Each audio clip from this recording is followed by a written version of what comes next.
ನಂಗೆ ಬಹಳ ವಿಚಿತ್ರ ಎನಿಸುವಂತ ಸಂಗತಿ. ಆದ್ರೆ ಯೋಚನೆ ಮಾಡ್ಬೇಕಾಗಿರುವಂತ ಪ್ರಶ್ನೆ ಮಿತ್ರ, ಅಲ್ಲಿಗೆ ಹೋಗಿ ಆ ಪುಸ್ತಕವನ್ನು ಸಾವರ್ಕರ್ ಕಳಿಸಿದ್ರಲ್ಲ, ಆ ಪುಸ್ತಕ ಮನೆ ಮನೆಯಲ್ಲಿ ಜನ ಇಟ್ಕೊಂಡು ಓದೋರು.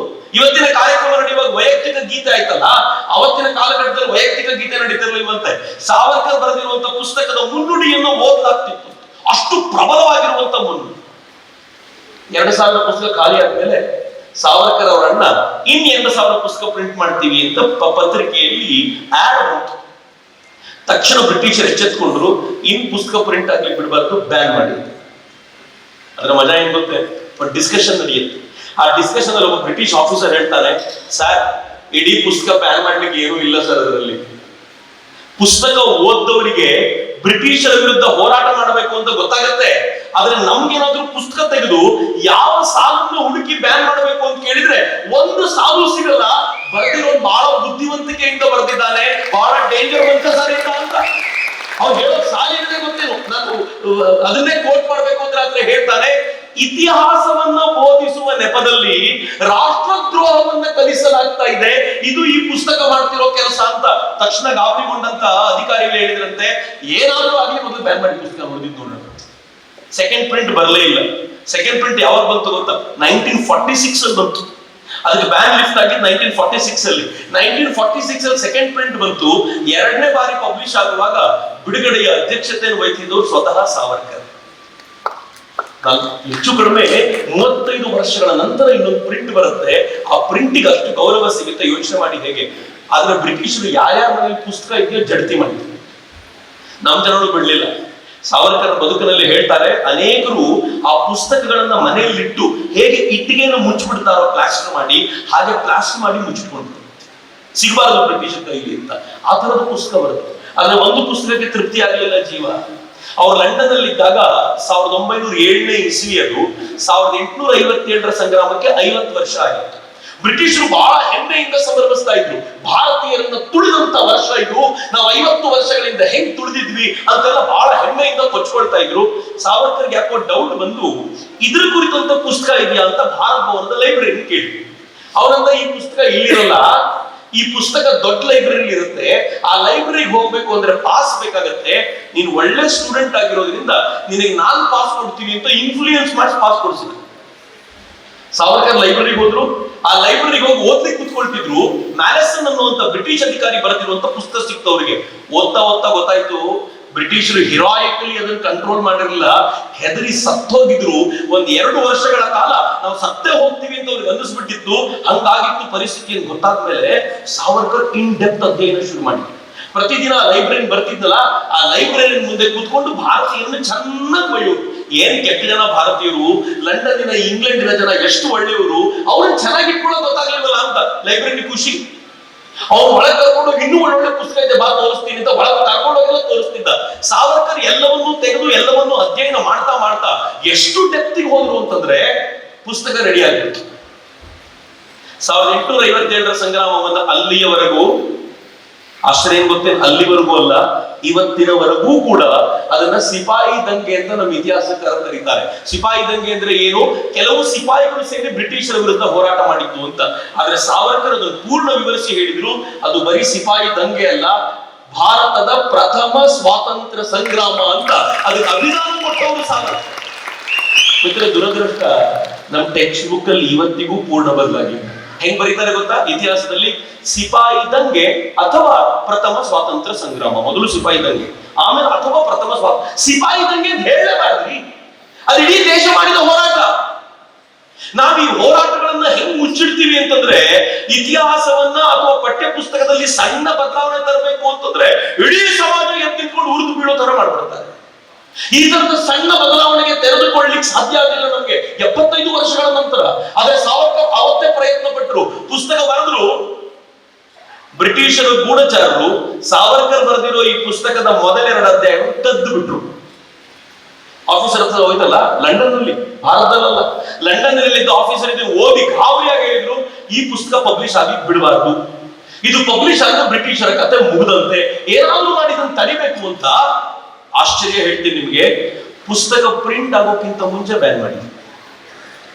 ಜಗತ್ತಿನಲ್ಲಿ ಇವತ್ತಿನವರೆಗೂ ಪುಸ್ತಕ ಪ್ರಿಂಟ್ ಆಗೋಕ್ಕಿಂತ ಮುಂಚೆ, ಪಬ್ಲಿಷ್ ಆಗೋಕ್ಕಿಂತ ಮುಂಚೆ ಯಾವ್ದಾದ್ರು ಪುಸ್ತಕ ಬ್ಯಾನ್ ಆಗಿದ್ರೆ ಅದು ಸಾವರ್ಕರ್ ಬರೆದಿರುವಂತಹ 1857 ಸಂಗ್ರಾಮದ ಕೃತಿ. ಇವತ್ತಿನವರೆಗೂ ಮತ್ತೊಬ್ಬರನ್ನು ಬರೀಲಿಕ್ಕೆ ಸಾಧ್ಯ ಆಗಲಿಲ್ಲ. ನಾನು ಕಾಂಗ್ರೆಸ್ಸಿಗರಿಗೆ ಚಾಲೆಂಜ್ ಮಾಡ್ತೀನಿ, ಇಷ್ಟು ಜನ ಹೋರಾಟಗಾರರು ನೀವು ಲೆಕ್ಕ ಹಾಕ್ತಿರಲ್ಲ, ಒಬ್ಬರಿಗಾದ್ರೂ ಬ್ರಿಟಿಷರು ಇಷ್ಟು ಹೆದರಿದ್ರೆ ಅವ್ರ ಡಾಕ್ಯುಮೆಂಟ್ ತೋರಿಸ್ಬಿಡಿ, ನಾವು ಸಾವರ್ಕರ್ ಬಗ್ಗೆ ಮಾತಾಡೋದು ಬಿಟ್ಬಿಡ್ತೀವಿ. ಒಬ್ಬರಿಗಾದ್ರೂ ಹೆದರಿಲ್ಲ. ಸಾವರ್ಕರ್ ಚಾಲೆಂಜ್ ಮಾಡಿದ್ರು, ಪುಸ್ತಕ ಪಬ್ಲಿಷ್ ಆಗೋ ಮುಂಚೆ ಬ್ಯಾನ್ ಮಾಡಿದ್ರಲ್ಲಪ್ಪ, ನಿಮ್ಮ ಹತ್ರ ಪ್ರಿಂಟೆಡ್ ಕಾಪಿ ಒಂದಾದ್ರೂ ಇದ್ರೆ ತೋರಿಸು, ಯಾವ ಸಾಲಿಗೋಸ್ಕರ ಬ್ಯಾನ್ ಮಾಡಿದೀನಿ ಅಂತ ತೋರಿಸಿ. ಎಲ್ಲಿದೆ ಪುಸ್ತಕ? ಮಾತ್ರ ಇರೋದು 2 ಅಧ್ಯಾಯ ಅಷ್ಟೇ. ಯಾಕೆ ಬ್ಯಾನ್ ಮಾಡಿದೀವಿ ಅಂತ ಅವ್ರಿಗೆ ಗೊತ್ತಿಲ್ಲ, ಆದ್ರೆ ಈ ಮನುಷ್ಯ ಡೇಂಜರ್ ಅಂತ ಮಾತ್ರ ಗೊತ್ತು. ಸಾವರ್ಕರ್ ಆ ಪುಸ್ತಕವನ್ನ, ಮರಾಠಿಲಿದ್ದ ಪುಸ್ತಕವನ್ನ ಅಣ್ಣನಿಗೆ ಕಳಿಸ್ಕೊಟ್ರು. ಈ ಹಿಂದೆ ಮ್ಯಾಗಜಿನ್ ಪುಸ್ತಕ ಪಬ್ಲಿಷ್ ಮಾಡಿಯೇ ಸಾಕಾಗಿತ್ತು ಅವನಿಗೆ.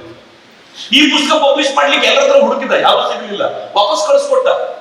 ನೆನ್ಪಿಟ್ಕೊಳ್ಳಿ, ಅವತ್ತಿನ ದಿನಗಳಲ್ಲಿ ಒಂದು ಪುಸ್ತಕವನ್ನ ಹಂಗೆ ಕಳಿಸ್ಬೇಕು, ಜೆರಾಕ್ಸ್ ವ್ಯವಸ್ಥೆ ಇಲ್ಲ. ಇನ್ನೊಂದು ಕಾಪಿ ಮಾಡ್ಕೋಬೇಕು ಅಂದ್ರೆ ಮತ್ತೊಬ್ರು ಕೂತ್ಕೊಂಡು ಬರೆದಿಟ್ಕೋಬೇಕು. ಅಂತದ್ರಲ್ಲಿ ಇದ್ದ ಒಂದೇ ಕಾಪಿನ ಅಣ್ಣನಿಗೆ ಕಳಿಸಿದ್ರು. ಅಣ್ಣ ಪಬ್ಲಿಷ್ ಮಾಡ್ಲಿಕ್ಕೆ ಆಗಲ್ಲ ಅಂತ ವಾಪಸ್ ಕಳಿಸಿಕೊಟ್ಟ. ಈಗ ವಾಪಸ್ ಬಂದಿರುವಂತ ಈ ಪುಸ್ತಕವನ್ನ ಸಾವರ್ಕರ್ ತಮ್ಮ ಹತ್ರ ಇಟ್ಕೊಂಡು ಎಲ್ಲಿ ಪ್ರಿಂಟ್ ಮಾಡೋದು? ಲಂಡನ್ ನಲ್ಲಿ ಪೊಲೀಸರು ಹುಡುಕಾಡ್ತಿದ್ದಾರೆ, ಆ ಕಡೆ ಫ್ರಾನ್ಸ್ ಅಲ್ಲಿ ಪೊಲೀಸರು ಹುಡುಕಾಡ್ತಿದ್ದಾರೆ. ಜರ್ಮನಿಯ ಜನಕ್ಕೆ ಸ್ವಲ್ಪ ಸಂಸ್ಕೃತ ಗೊತ್ತಿರೋದ್ರಿಂದ ಅವ್ರ ಮೂಲಕ ಮರಾಠಿ ಪ್ರಿಂಟ್ ಮಾಡಿಸ್ಬೋದಾದ್ರೆ ಫೇಲ್ಯೂರ್ ಆಯ್ತು. ಕೊನೆಗೆ ಇಡೀ ಪುಸ್ತಕವನ್ನ ಇಂಗ್ಲಿಷ್ ಟ್ರಾನ್ಸ್ಲೇಟ್ ಮಾಡಲಾಯ್ತು. ಇಂಗ್ಲಿಷ್ ಟ್ರಾನ್ಸ್ಲೇಷನ್ ಪ್ರಿಂಟ್ ಮಾಡ್ಲಿಕ್ಕೆ ಆಗ್ತಿಲ್ಲ. ಸಾವರ್ಕರ್ ಮತ್ತು ಗೆಳೆಯರು ಹೇಳಿದ್ರು, ಫ್ರಾನ್ಸ್ ಅಲ್ಲಿ ಪುಸ್ತಕ ಮುದ್ರಣ ಆಗ್ತಿದೆ. ಎಲ್ಲ ಬ್ರಿಟಿಷ್ ಪೊಲೀಸರು ಫ್ರಾನ್ಸ್ ಬೋರ್ಡ್ ಅಲ್ಲೆಲ್ಲ ಹುಡುಕಾಡ್ತಿದ್ರೆ ಹಾಲೆಂಡ್ ಅಲ್ಲಿ ಪುಸ್ತಕ ಮುದ್ರಣ ಮಾಡಿ ತರಿಸ್ಕೊಂಡು ನಾವು ಬುಕ್ ಈಸ್ ರೆಡಿ. ಆದ್ರೆ ಯಾವ ಪುಸ್ತಕಕ್ಕೂ ಕವರ್ ಪೇಜ್ 1852 ಸಂಗ್ರಾಮ ಅಂತಿಲ್ಲ. ಪಿಕ್ವಿಕ್ ಪೇಪರ್ಸ್ ಅಂತಿದೆ, ಬೈಬಲ್ ಕವರ್ ಇದೆ, ಎಲ್ಲ ಬೇರೆ ಬೇರೆ ಕವರ್, ಸೂಡೋ ಕವರ್ಸು, ಒಳಗೆ ಮಾತ್ರ 1857. ಬ್ರಿಟಿಷರಿಗೆ ಪ್ರಿಂಟೇ ಆಗಿಲ್ಲ ಇದೊಂದು ಅನ್ಕೊಂಡಿದ್ರು. ನಿಧಾನವಾಗಿ ಪುಸ್ತಕವನ್ನ ಬೇರೆ ಬೇರೆ ದೇಶಗಳಲ್ಲಿ ಸೇಲ್ ಮಾಡಿದ್ದಂತೆ ಭಾರತಕ್ಕೆ ಕಳಿಸ್ಲಿಕ್ಕೆ ಶುರು ಮಾಡಿದ್ರು. ಮಿತ್ರೆ, ಆ ಪುಸ್ತಕ ಎಂತ ಹ್ಯಾವಕ್ ಕ್ರಿಯೇಟ್ ಮಾಡ್ತು ಅಂತಂದ್ರೆ, ನಾನು ಸುಮ್ಮನೆ ನಿಮ್ಗೊಂದು ಲೆಕ್ಕ ಕೊಡಬೇಕು, ಸಾವರ್ಕರ್ ಬರಹದ ತಾಕತ್ ಏನು ಅಂತ ಹೇಳಲಿಕ್ಕೆ. ಮೊದಲನೇ ಬಾರಿ ಪಬ್ಲಿಷ್ ಆಗಿದ್ದು 1908 ಅಲ್ಲಿ, ಸೆಕೆಂಡ್ ಪಬ್ಲಿಷ್ ಆಗಿದ್ದು 1909 ಅಲ್ಲಿ, ಥರ್ಡ್ ಪಬ್ಲಿಕೇಶನ್ ಮಾಡಿದ್ದು ಗದರ್ ಪಾರ್ಟಿಯವರು 1914-15ರಲ್ಲಿ. ಫೋರ್ತ್ ಟೈಮ್ ಪಬ್ಲಿಷ್ ಆಗಿದ್ದು, 4ನೇ ಪಬ್ಲಿಷ್ ಮಾಡಿದ್ದು, ಅದನ್ನ ಪಬ್ಲಿಷ್ ಮಾಡಿದ್ದು ಭಗತ್ ಸಿಂಗ್.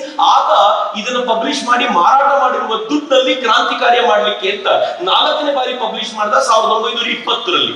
ಅದಾದ ನಂತರ 5ನೇ ಬಾರಿ ಪಬ್ಲಿಷ್ ಆಗಿದ್ದು ಯಾವಾಗ ಗೊತ್ತಾ? 1940ರ ದಶಕದಲ್ಲಿ, 42-43ರಲ್ಲಿ ಪಬ್ಲಿಷ್ ಮಾಡಿದವರು ಸುಭಾಷ್ ಚಂದ್ರ ಬೋಸ್ರು Indian National army.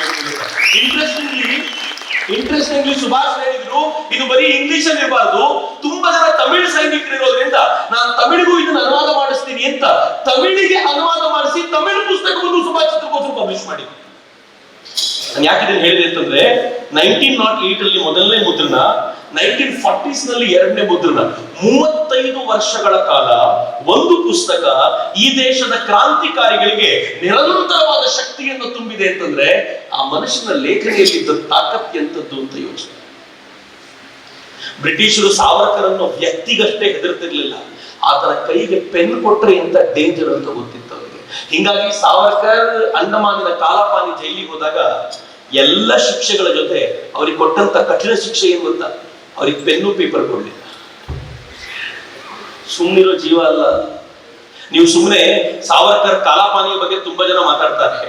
Jawaharlal Nehru, Mahatma Gandhi, Sardar Patel ಇದ್ದಂತ ಜೈಲು ನೋಡ್ಬೇಕು ನೀವು. ಸರ್ದಾರ್ ಪಟೇಲ್ ಹೇಳ್ತಾರೆ, ನಾನು ಮಧ್ಯಾಹ್ನ ಊಟ ಆದ ನಂತರ ಸ್ವಲ್ಪ ವಿಶ್ರಾಂತಿ ತೆಗೆದುಕೊಂಡು ಸಂಜೆ ಸುಮಾರು 4 ಗಂಟೆಗೆ ಗಾರ್ಡನಿಂಗ್ ಮಾಡ್ತಾ ಇದ್ದೆ ಜೈಲೊಳಗೆ.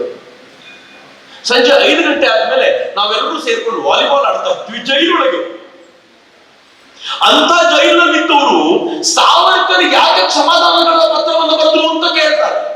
ನಾನು ಉತ್ತರವನ್ನು ನಿಮಗೆ ಆಮೇಲೆ ಹಂಚ್ಕೊಳ್ತೀನಿ. ಆದ್ರೆ ಒಂದ್ ನೆನಪಿರ್ಲಿ, ಸಾವರ್ಕರ್ಗೆ ಬ್ರಿಟಿಷರು ಕೊಟ್ಟಂತ ದೊಡ್ಡ ಶಿಕ್ಷೆ ಏನು ಅಂತಂದ್ರೆ, ಆ ಮನುಷ್ಯನ ಕೈಯಲ್ಲಿ ಪೆನ್ನು ಪೇಪರ್ ಕೊಡಬೇಡಿ, ಕೊಟ್ಟರೆ ಆತ ಅಲ್ಲಿ ಕೂತ್ಕೊಂಡು ಕ್ರಾಂತಿಯನ್ನು ಮಾಡಬಲ್ಲ ಅಂತ ಅವ್ರಿಗೆ ಗೊತ್ತಿತ್ತು. ಆದ್ರೆ ಸಾವರ್ಕರ್ ಸುಮ್ಮನಿರುವಂತ ಜೀವ ಅಲ್ಲ.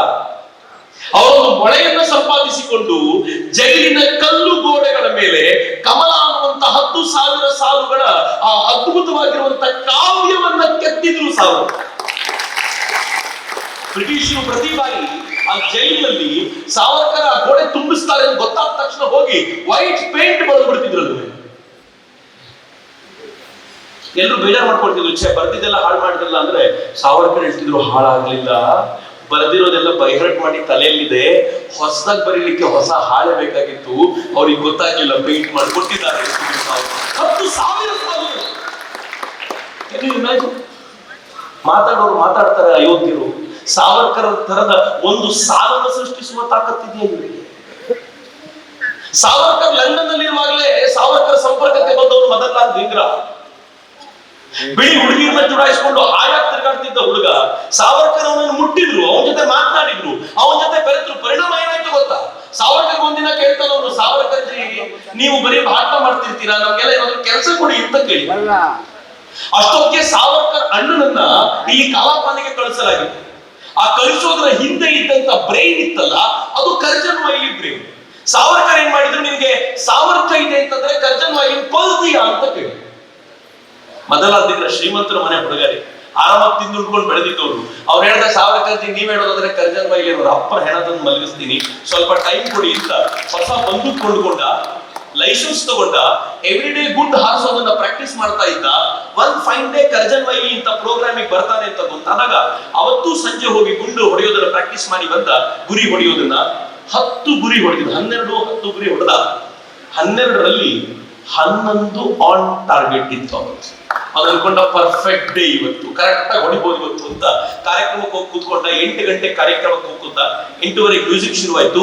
ಕರ್ಜನ್ ವೈಲಿ ವೇಟ್ ಮಾಡಿದ 11 ಗಂಟೆಗೆ ಎಂಟ್ರಿ ಉಂಟು ರಾತ್ರಿ. ಆದ್ರೆ ಇವನ್ ಮಾತ್ರ ಕಳ್ಕೊಂಡಿರಲಿಲ್ಲ ಪೇಷನ್ಸ್ ಅನ್ನ. ಅಂತೂ ಧೈರ್ಯವಾಗಿದ್ದ, ಎದುರುಗಡೆ ಬಂದ.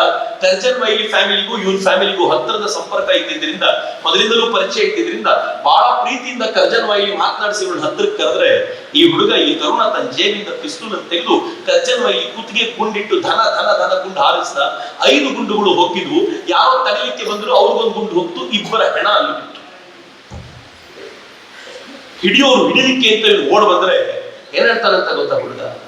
27-28 ತರುಣ ಹೇಳ್ತಾನಂದ್ರೆ, ಸರ್ ನಾನೇನ್ ತಪ್ಪಿಸ್ಕೊಂಡು ಓಡೋಗಲ್ಲ, ಸ್ವಲ್ಪ ಇರಿ, ಹೊಸ ಕನ್ನಡಕ ಹಾಕೊಂಡಿದ್ದೆ ಇವತ್ತು, ಇವನು ಕೊಲ್ಲೋ ಬರದಲ್ಲಿ ಕೆಳಗೆ ಬಿದ್ದೋಗಿದೆ, ಜೈಲಿಗೆ ಹೋಗ್ಬೇಕಾದ್ರು ನೀಟಾಗಿ ಹೋಗ್ಬೇಕು, ಹಾಕೊಂಡ್ ಬಿಡ್ತೀನಿ ಇರಿ ಅಂತ ಹೇಳ್ಕೊಂಡಂತ ಹುಡುಗ ಅವನು. ಅವನಿಗೆ ವಿಚಾರಣೆ ನಡೀತು. ವಿಚಾರಣೆಯ ನಂತರ ಅವನನ್ನು ಕರ್ಕೊಂಡು ಹೋಗಿ ಅವನನ್ನು ನೇಣಿಗೆ ಏರಿಸಬೇಕು ಅಂತ ನಿಶ್ಚಯ ಆಯಿತು. ನೇಣಿಗೆ ಏರ್ಲಿಕ್ಕೆ ಒಂದು 2-3 ದಿನ ಇದ್ದಾಗ ಅವನನ್ನು ನೋಡ್ಲಿಕ್ಕೆ ಅಂತ ಸಾವರ್ಕರ್ ಹೋಗ್ತಾರೆ. ಸಾವರ್ಕರ್ನ ತನ್ನ ಗುರು ಅಂತ ಭಾವಿಸ್ತಿದ್ದವನು ಅವನು. ಸಾವರ್ಕರ್ ಅವನು ನೋಡ್ಲಿಕ್ಕೆ ಹೋದಾಗ ಏನಂದ್ರೆ ಗೊತ್ತಾ? ಮದನ್, ನಾನು ನಿನ್ ದರ್ಶನಕ್ಕೆ ಬಂದಿದ್ದೀನಿ ಕಣೋ ಅಂದ್ಬಿಟ್ಟು. ನಾವು ಯಾರ ದರ್ಶನಕ್ಕೆ ಹೋಗೋದು? ಸ್ವಾಮಿಗಳ ದರ್ಶನಕ್ಕೆ ಹೋಗೋದು. ನಾವು ಯಾರ ದರ್ಶನಕ್ಕೆ ಹೋಗೋದು ಅಂದ್ರೆ ದೇವರ ದರ್ಶನಕ್ಕೆ ಹೋಗೋದು. ಸಾವರ್ಕರ್ ನೇಣುಗಂಬಕ್ಕೆ ಏರ್ಲಿಕ್ಕೆ ಹೊರಟಿರುವಂತ ಮದನ್ ಹೇಳ್ತಾರೆ, ನಿನ್ನ ದರ್ಶನಕ್ಕೋಸ್ಕರ ನಾನು ಬಂದಿದ್ದೀನಪ್ಪ ಅಂತ. ಅವನು ಕಣ್ಣಿಂದ ನೀರು ಹರಿದೋಯ್ತು. ಸಾವರ್ಕರ್ ಕಾಲಿಗೆ ನಮಸ್ಕಾರ ಮಾಡಿದ. ತನ್ನ ಕಣ್ಣೀರಿನಿಂದ ಅವರ ಕಾಲುಗಳನ್ನು ತೋರಿಸಿದ. ಸಾವರ್ಕರ್ ಅವರಿಗೆ ಸಮಾಧಾನ ಮಾಡಿ ಎಬ್ಬಿಸಿ ಎಲ್ಲ ಮಾತಾಡಿದ ನಂತರ, ನಿನ್ ಕೊನೆ ಆಸೆ ಏನ್ ಹೇಳ್ಬೇಕು? ಹೇಳಿದ 2 ಆಸೆ. ಸಾವರ್ಕರ್ ಕೇಳಿದ್ರು ಸೀರಿಯಸ್ ಏನು ಅಂತ ಕೇಳಿದ್ರೆ, ಮೊದಲನೇದು ಏನ್ ಹೇಳ್ತಾರೆ ಗೊತ್ತಾ? ಈ ಪಾಪಿ ಬ್ರಿಟಿಷರಿಗೆ ಸೌಂದರ್ಯ ಪ್ರಜ್ಞೆನೇ ಇಲ್ಲ, ಈ ಜೈಲೊಳಗೆ ಒಂದು ಬಾಚಣಿಗೆ ಒಂದು ಕನ್ನಡಿ ಇಟ್ಟಿಲ್ಲ, ಬದುಕೋದು ಬಹಳ ಕಷ್ಟ ಆಗತ್ತೆ ಇಲ್ಲಿ, ನಿಮ್ಗೆ ಸಾಧ್ಯ ಆದ್ರೆ ಒಂದು ಬಾಚಣಿಗೆ ಒಂದು ಕನ್ನಡಿ ಕಳಿಸ್ಕೊಡ್ತೀರಾ? ಏನ್ ಹುಡುಗಾರಿ? 2 ದಿನದಲ್ಲಿ ಸಾಯ್ತಾನೆ ಹುಡುಗ. ಆದ್ರೆ ಸಾಯೋಕ್ಕಿಂತ ಮುಂಚೆನೂ ಕೂಡ ತಾನು ಹೇಗಿರ್ಬೇಕು ಅನ್ನೋದ್ರ ಕುರಿತಂತೆ ನಿರಂಬಳವಾಗಿದ್ದಲ್ಲ, ಅದ್ಭುತವಾಗಿತ್ತು ಅವನ ಆಲೋಚನೆ. 2ನೇದು ಆಸೆ ಏನ್ ಗೊತ್ತೇನೋ, ನಾವು ನೀವು ಆಲೋಚನೆ ಮಾಡ್ಲಿಕ್ಕೂ ಸಾಧ್ಯ ಇಲ್ಲ. ಹೇಳ್ತಾನೆ ಸಾವರ್ಕರ್ ಜಿ, ನಾನು ಸತ್ತ ಮೇಲೆ ಅಹಿಂದುವಾದವನು, ಹಿಂದುವಲ್ಲದವನು ನನ್ನ ದೇಹ ಮುಟ್ಟಬಾರದು, ನನ್ ಮಾತು ಕೊಡಿ, ನಡೆಸ್ಕೊಡ್ತೀರಾ ಅಂತ ಸಾವರ್ಕರ್ ಅವರ ನೇಣಿಗೆ ಏರಿಸಲಾಯಿತು. ನೇಣಿಗೆ ಏರಿಸುವಾಗ ಕೊನೆಯದೊಂದು ಹೇಳಿಕೆ ಕೊಟ್ಟ. ಆ ಹೇಳಿಕೆಯನ್ನು ಬ್ರಿಟಿಷ್ ಏನ್ ಮಾಡಿದ್ರು, ಡೇಂಜರಸ್ ಹೇಳಿಕೆ, ಇದು ಮುಚ್ಚಿಟ್ಬಿಡ್ಬೇಕು ಅಂತ ಮುಚ್ಚಿಟ್ಟು. ಆದ್ರೆ ಹೇಳಿಕೆ ಬರ್ಕೊಟ್ಟ ಮನುಷ್ಯನತ್ರ ಹೇಳಿಕೆ ಇತ್ತಲ್ಲ, ಸಾವರ್ಕರ್ನೇ ಬರ್ಕೊಟ್ಟಿದ್ದ ಆ ಹೇಳಿಕೆ. ಆ ಹೇಳಿಕೆ ಏನಿತ್ತು ಅಂತಂದ್ರೆ, ನನ್ನ ತಾಯಿಗೆ ಅವಮಾನ ಮಾಡೋದು ಅಂತಂದ್ರೆ ನನ್ನ ದೇವರಿಗೆ ಅವಮಾನ ಮಾಡಿರುತ್ತೆ. ಬ್ರಿಟಿಷರು ನನ್ನ ತಾಯಿಗೆ ಅವಮಾನ ಮಾಡುವ ಮೂಲಕ ನನ್ನ ದೇವರಿಗೆ ಅವಮಾನ ಮಾಡಿದ್ದಾರೆ. ಅದಕ್ಕೆ ನಾನು ಪ್ರತೀಕಾರ ತಗೊಂಡ್ರೆ ಸರಿಯಾಗಿ, ನನಗೆ ಯಾವುದೋ ರಿಗ್ರೆಟ್ಸ್ ಇಲ್ಲ, ನಾನು ಮಾಡೋದು ಸರಿಯಾಗಿದೆ. ಆದ್ರೆ ನನ್ನ ದೇಶದ ಜನಕ್ಕೆ, ಭಾರತ ಮಾತೆಗೆ ತನ್ನ ತಾಯಿಗೋಸ್ಕರ ಪ್ರಾಣ ಕೊಡೋದು ಅಂದ್ರೆ ಏನು ಅಂತ ಗೊತ್ತಿಲ್ಲ. ನಾನ್ ಸತ್ತು ತೋರಿಸ್ತೀನಲ್ಲ, ಆ ನಂತರ ಈ ದೇಶದ ಜನ ತನ್ನ ದೇಶಕ್ಕೋಸ್ಕರ ಪ್ರಾಣ ಕೊಡ್ಲಿಕ್ಕೆ ಧಾವಿಸಿ ಬರ್ತಾರೆ. ಅದನ್ನ ನೋಡಿ ನೀವು ಭಾರತ ಬಿಟ್ಟು ಓಡೋಗ್ಬಿಡ್ತೀರಾ ಅಂತ ಅವ್ರು ಕೊಟ್ಟಂತ ಕೊನೆ ಹೇಳಿಕೆಯನ್ನು ಮುಚ್ಚಿಟ್ಟಿದ್ರು. ಸಾವರ್ಕರ್ ಐಡಿಯಾ ಮಾಡಿ ಆ ಹೇಳಿಕೆಯನ್ನ ತಮ್ಮ ಪತ್ರಕರ್ತ ಮಿತ್ರನೊಬ್ಬನನ್ನ ಬಳಸಿಕೊಂಡು ಪತ್ರಿಕೆಯಲ್ಲಿ ದೊಡ್ಡದಾಗಿ ಬರುವಂತೆ ಮಾಡ್ತಾರೆ. ಅದರ ಟೈಟಲ್ ಚಾಲೆಂಜ್ ಅಂತ ಹೇಳ್ತಾರೆ. ಚಾಲೆಂಜ್ಗೆ ಅರ್ಥ ಏನ್ ಗೊತ್ತೇನು? ಈ ಹೇಳಿಕೆ ಸುಳ್ಳು ಅಂತ ಬ್ರಿಟಿಷ್ ಹೇಳೋದಾದ್ರೆ ಅವ್ರು ಕೊಟ್ಟಿರುವ ಕೊನೆ ಹೇಳಿಕೆಯನ್ನು ಪ್ರಕಟಪಡಿಸುವ ತಾಕತ್ತು ತೋರಿಸಲಿ ಅಂತ ಬ್ರಿಟಿಷರಿಗೆ ಗೊತ್ತಾಗುತ್ತೆ. ಸಾವರ್ಕರ್ನ ಹಿಂಗೆ ಬಿಟ್ರೆ ಅವನು ಭಾರತದಿಂದಲ್ಲ ಲಂಡನ್ ನಲ್ಲೇ ನಮ್ಗೆ ಉಳಿಯೋದು ಅನುಮಾನ ಮಾಡಿಸ್ತಾನೆ. ಹಿಂಗಾದ್ರೂ ಮಾಡಿ ಏನಾದ್ರೂ ಮಾಡಿ ಬಂಧಿಸ್ಬೇಕು. ಯಾಕೆ ಬಂಧಿಸ್ಬೇಕು ಅಂತ ಗೊತ್ತಿಲ್ಲ. ಸಾವರ್ಕರ್ ಒಂದು ಲೂಪ್ ಹೋಲ್ ಬಿಟ್ಟಿಲ್ಲ ಅವ್ರ ಬಗ್ಗೆ. ಮದಲ್ಲಾದಿಂಗ್ರ ಹತ್ಯೆ ಮಾಡಿದ, ಸಾವರ್ಕರ್ ಮಾಡಿಸಿದ್ರು ಅಂತ ಹೇಳಿ ಒಂದು ಲೂಪ್ ಹೋಲ್ ಇಲ್ಲ.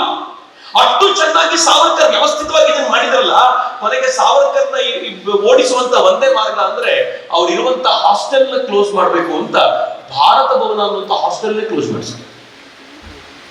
ಸಾವರ್ಕರ್ ಈಗ ಅನಿವಾರ್ಯವಾಗಿ ಲಂಡನ್ ಬಿಟ್ಟು ಫ್ರಾನ್ಸಿಗೆ ಹೋಗ್ಬೇಕಾಯ್ತು. ಫ್ರಾನ್ಸಿಗೆ ಹೋದ ಸಾವರ್ಕರ್ ಮಿತ್ರರೇ, ಫ್ರಾನ್ಸ್ ಎಂಥ ಒಳ್ಳೆ ಜಾಗ ಆಗಿತ್ತು ಅಂತಂದ್ರೆ ಬಹುಶಃ ಸಾವರ್ಕರ್ ಜಾಗದಲ್ಲಿ ನಾನು ನೀವು ಇದ್ದಿದ್ರೆ ಫ್ರಾನ್ಸ್ ಜೀವಮಾನದಲ್ಲಿ ವಾಪಸ್ ಬರ್ತಿದ್ರೆ. ಆದ್ರೆ ಸಾವರ್ಕರ್ ಫ್ರಾನ್ಸ್ ಅಲ್ಲಿ ಮೇಡಮ್ ಕಾಮ ಮನೆಯಲ್ಲಿರುವಾಗ ಒಂದಿನ ಪತ್ರಿಕೆಯಲ್ಲಿ ಸುದ್ದಿ ಬಂತು. ತಾನು ಕಳಿಸಿದ ಪಿಸ್ತೂಲ್ ಅನ್ನ ಬಳಸಿದ ಅನಂತ ಲಕ್ಷ್ಮಣ ಕಾನ್ವೇರ್ ಅಂತ 18 ವರ್ಷದ ಹುಡುಗ ಬ್ರಿಟಿಷ್ ಆಫೀಸರ್ ಕಲೆಕ್ಟರ್ ಜಾಕ್ಸನ್ ಹತ್ಯೆ ಮಾಡಿದ್ದಾನೆ, ಅವನಿಗೆ ನೇಣಾಗಿದೆ ಅನ್ನುವಂತ ಸುದ್ದಿ ಬಂದಾಗ ಅದನ್ನು ಓದಿ ಕಣ್ಣೀರಿಟ್ಟ ಸಾವರ್ಕರ್ ಏನ್ ಹೇಳಿದ್ರಂತ ಗೊತ್ತಾ? ನನ್ನಿಂದ ಪ್ರೇರೇಪಣೆ ಪಡೆದವರೆಲ್ಲ ಪ್ರತ್ಯಕ್ಷ ಯುದ್ಧ ಭೂಮಿಯಲ್ಲಿ ಕ್ರಾಂತಿಕಾರ್ಯ ಮಾಡ್ತಾ ನೇಣಿಗೇರ್ತಾ ಇದ್ರೆ ನಾನು ಫ್ರಾನ್ಸ್ ಅಲ್ಲಿ ನೆಮ್ಮದಿಯಿಂದ ಇರೋದು ಸರಿನಾ? ಈಗೋ ನಾನು ಈಗಲೇ ಹೊರಟೆ ಅಂತ 1 ತಿಂಗಳು 1.5 ತಿಂಗಳು ಫ್ರಾನ್ಸ್ ಅಲ್ಲಿ ಇದ್ದಿರ್ಬೋದಷ್ಟೇ. ತಕ್ಷಣ ಮೇಡಮ್ ಕಾಮ ಜೊತೆ ಗಲಾಟೆ ಮಾಡಿ ಲಂಡನ್ಗೆ ಅಂತ ವಾಪಸ್ ಬಂದ್ರು. ಅವರ ಟ್ರೈನ್ ಇಂದ ಕೆಳಗೆ ಇಳಿತಾ ಇದ್ದಂತೆ ಬ್ರಿಟಿಷ್ ಆಫೀಸರ್ ಅವ್ರನ್ನ ಹಿಡ್ಕೊಂಡು ಅವ್ರನ್ನ ಜೈಲಿಗೆ. ಆದ್ರೆ ಲಂಡನ್ ಅಲ್ಲಿ ಸಾವರ್ಕರ್ ವಿಚಾರಣೆ ಸಾಧ್ಯ ಇರಲಿಲ್ಲ. ಅದಕ್ಕೆ ಸಾವರ್ಕರ್ನ ಭಾರತಕ್ಕೆ ಕಳಿಸ್ಬೇಕು ಅಂತ ಪ್ರಯತ್ನ ಪಡ್ತಿರುವಾಗ ಸಾವರ್ಕರ್ ಲಂಡನ್ ಅಲ್ಲಿ ಫೈಟ್ ಮಾಡಿದ್ರು. ನನ್ನನ್ನು ಭಾರತಕ್ಕೆ ಕಳಿಸುವಂತಿಲ್ಲ, ನೀವು ನನ್ನನ್ನು ಅರೆಸ್ಟ್ ಮಾಡೋದು ಇಲ್ಲೇ ವಿಚಾರಣೆ ನಡೆಸಬೇಕು ಅಂತ. ಆದ್ರೆ ಅಲ್ಲಿ ವಿಚಾರಣೆ ನಡೆಸಿದ್ರೆ ಸಾವರ್ಕರ್ಗೆ ಶಿಕ್ಷೆ ಕೊಡ್ಲಿಕ್ಕೆ ಆಗಲ್ಲ ಅಂತ ಗೊತ್ತಿದ್ದ ಬ್ರಿಟಿಷ್ ಸರ್ಕಾರ, ಬ್ರಿಟಿಷ್ ಪೊಲೀಸರು ಹೇಗಾದ್ರೂ ಮಾಡಿ ಭಾರತಕ್ಕೆ ದಬ್ಬಬೇಕು ಅಂತ ಹೈಯೆಸ್ಟ್ ಪ್ರಯತ್ನ ಪಡ್ತಾ ಇರುವಾಗ ಸಾವರ್ಕರ್ನ ಫೈನಲಿ ಭಾರತಕ್ಕೆ ಎಕ್ಸ್ಟ್ರಡೇಟ್ ಮಾಡಬೇಕು ಅಂತ ಹೇಳಿ ಹಡಗಿನಲ್ಲಿ ಕೂಡ ಹಾಕಿದ್ರು. ಸಾವರ್ಕರ್ನ ಭಾರತಕ್ಕೆ ಕರ್ಕೊಂಡು ಬಂದ್ರು. ಹಡಗ ಹತ್ಲಿಕ್ಕೆ ಹೋಗೋ 1 ದಿನದ ಮುಂಚೆ ಸಾವರ್ಕರ್ ತಮ್ಮನ್ನು ನೋಡ್ಲಿಕ್ಕೆ ಬಂದಂತ VVS ಅಯ್ಯರ್ ಅನ್ನೋ ಮಿತ್ರನಿಗೆ ಏನ್ ಹೇಳಿದ್ರು ಗೊತ್ತಾ?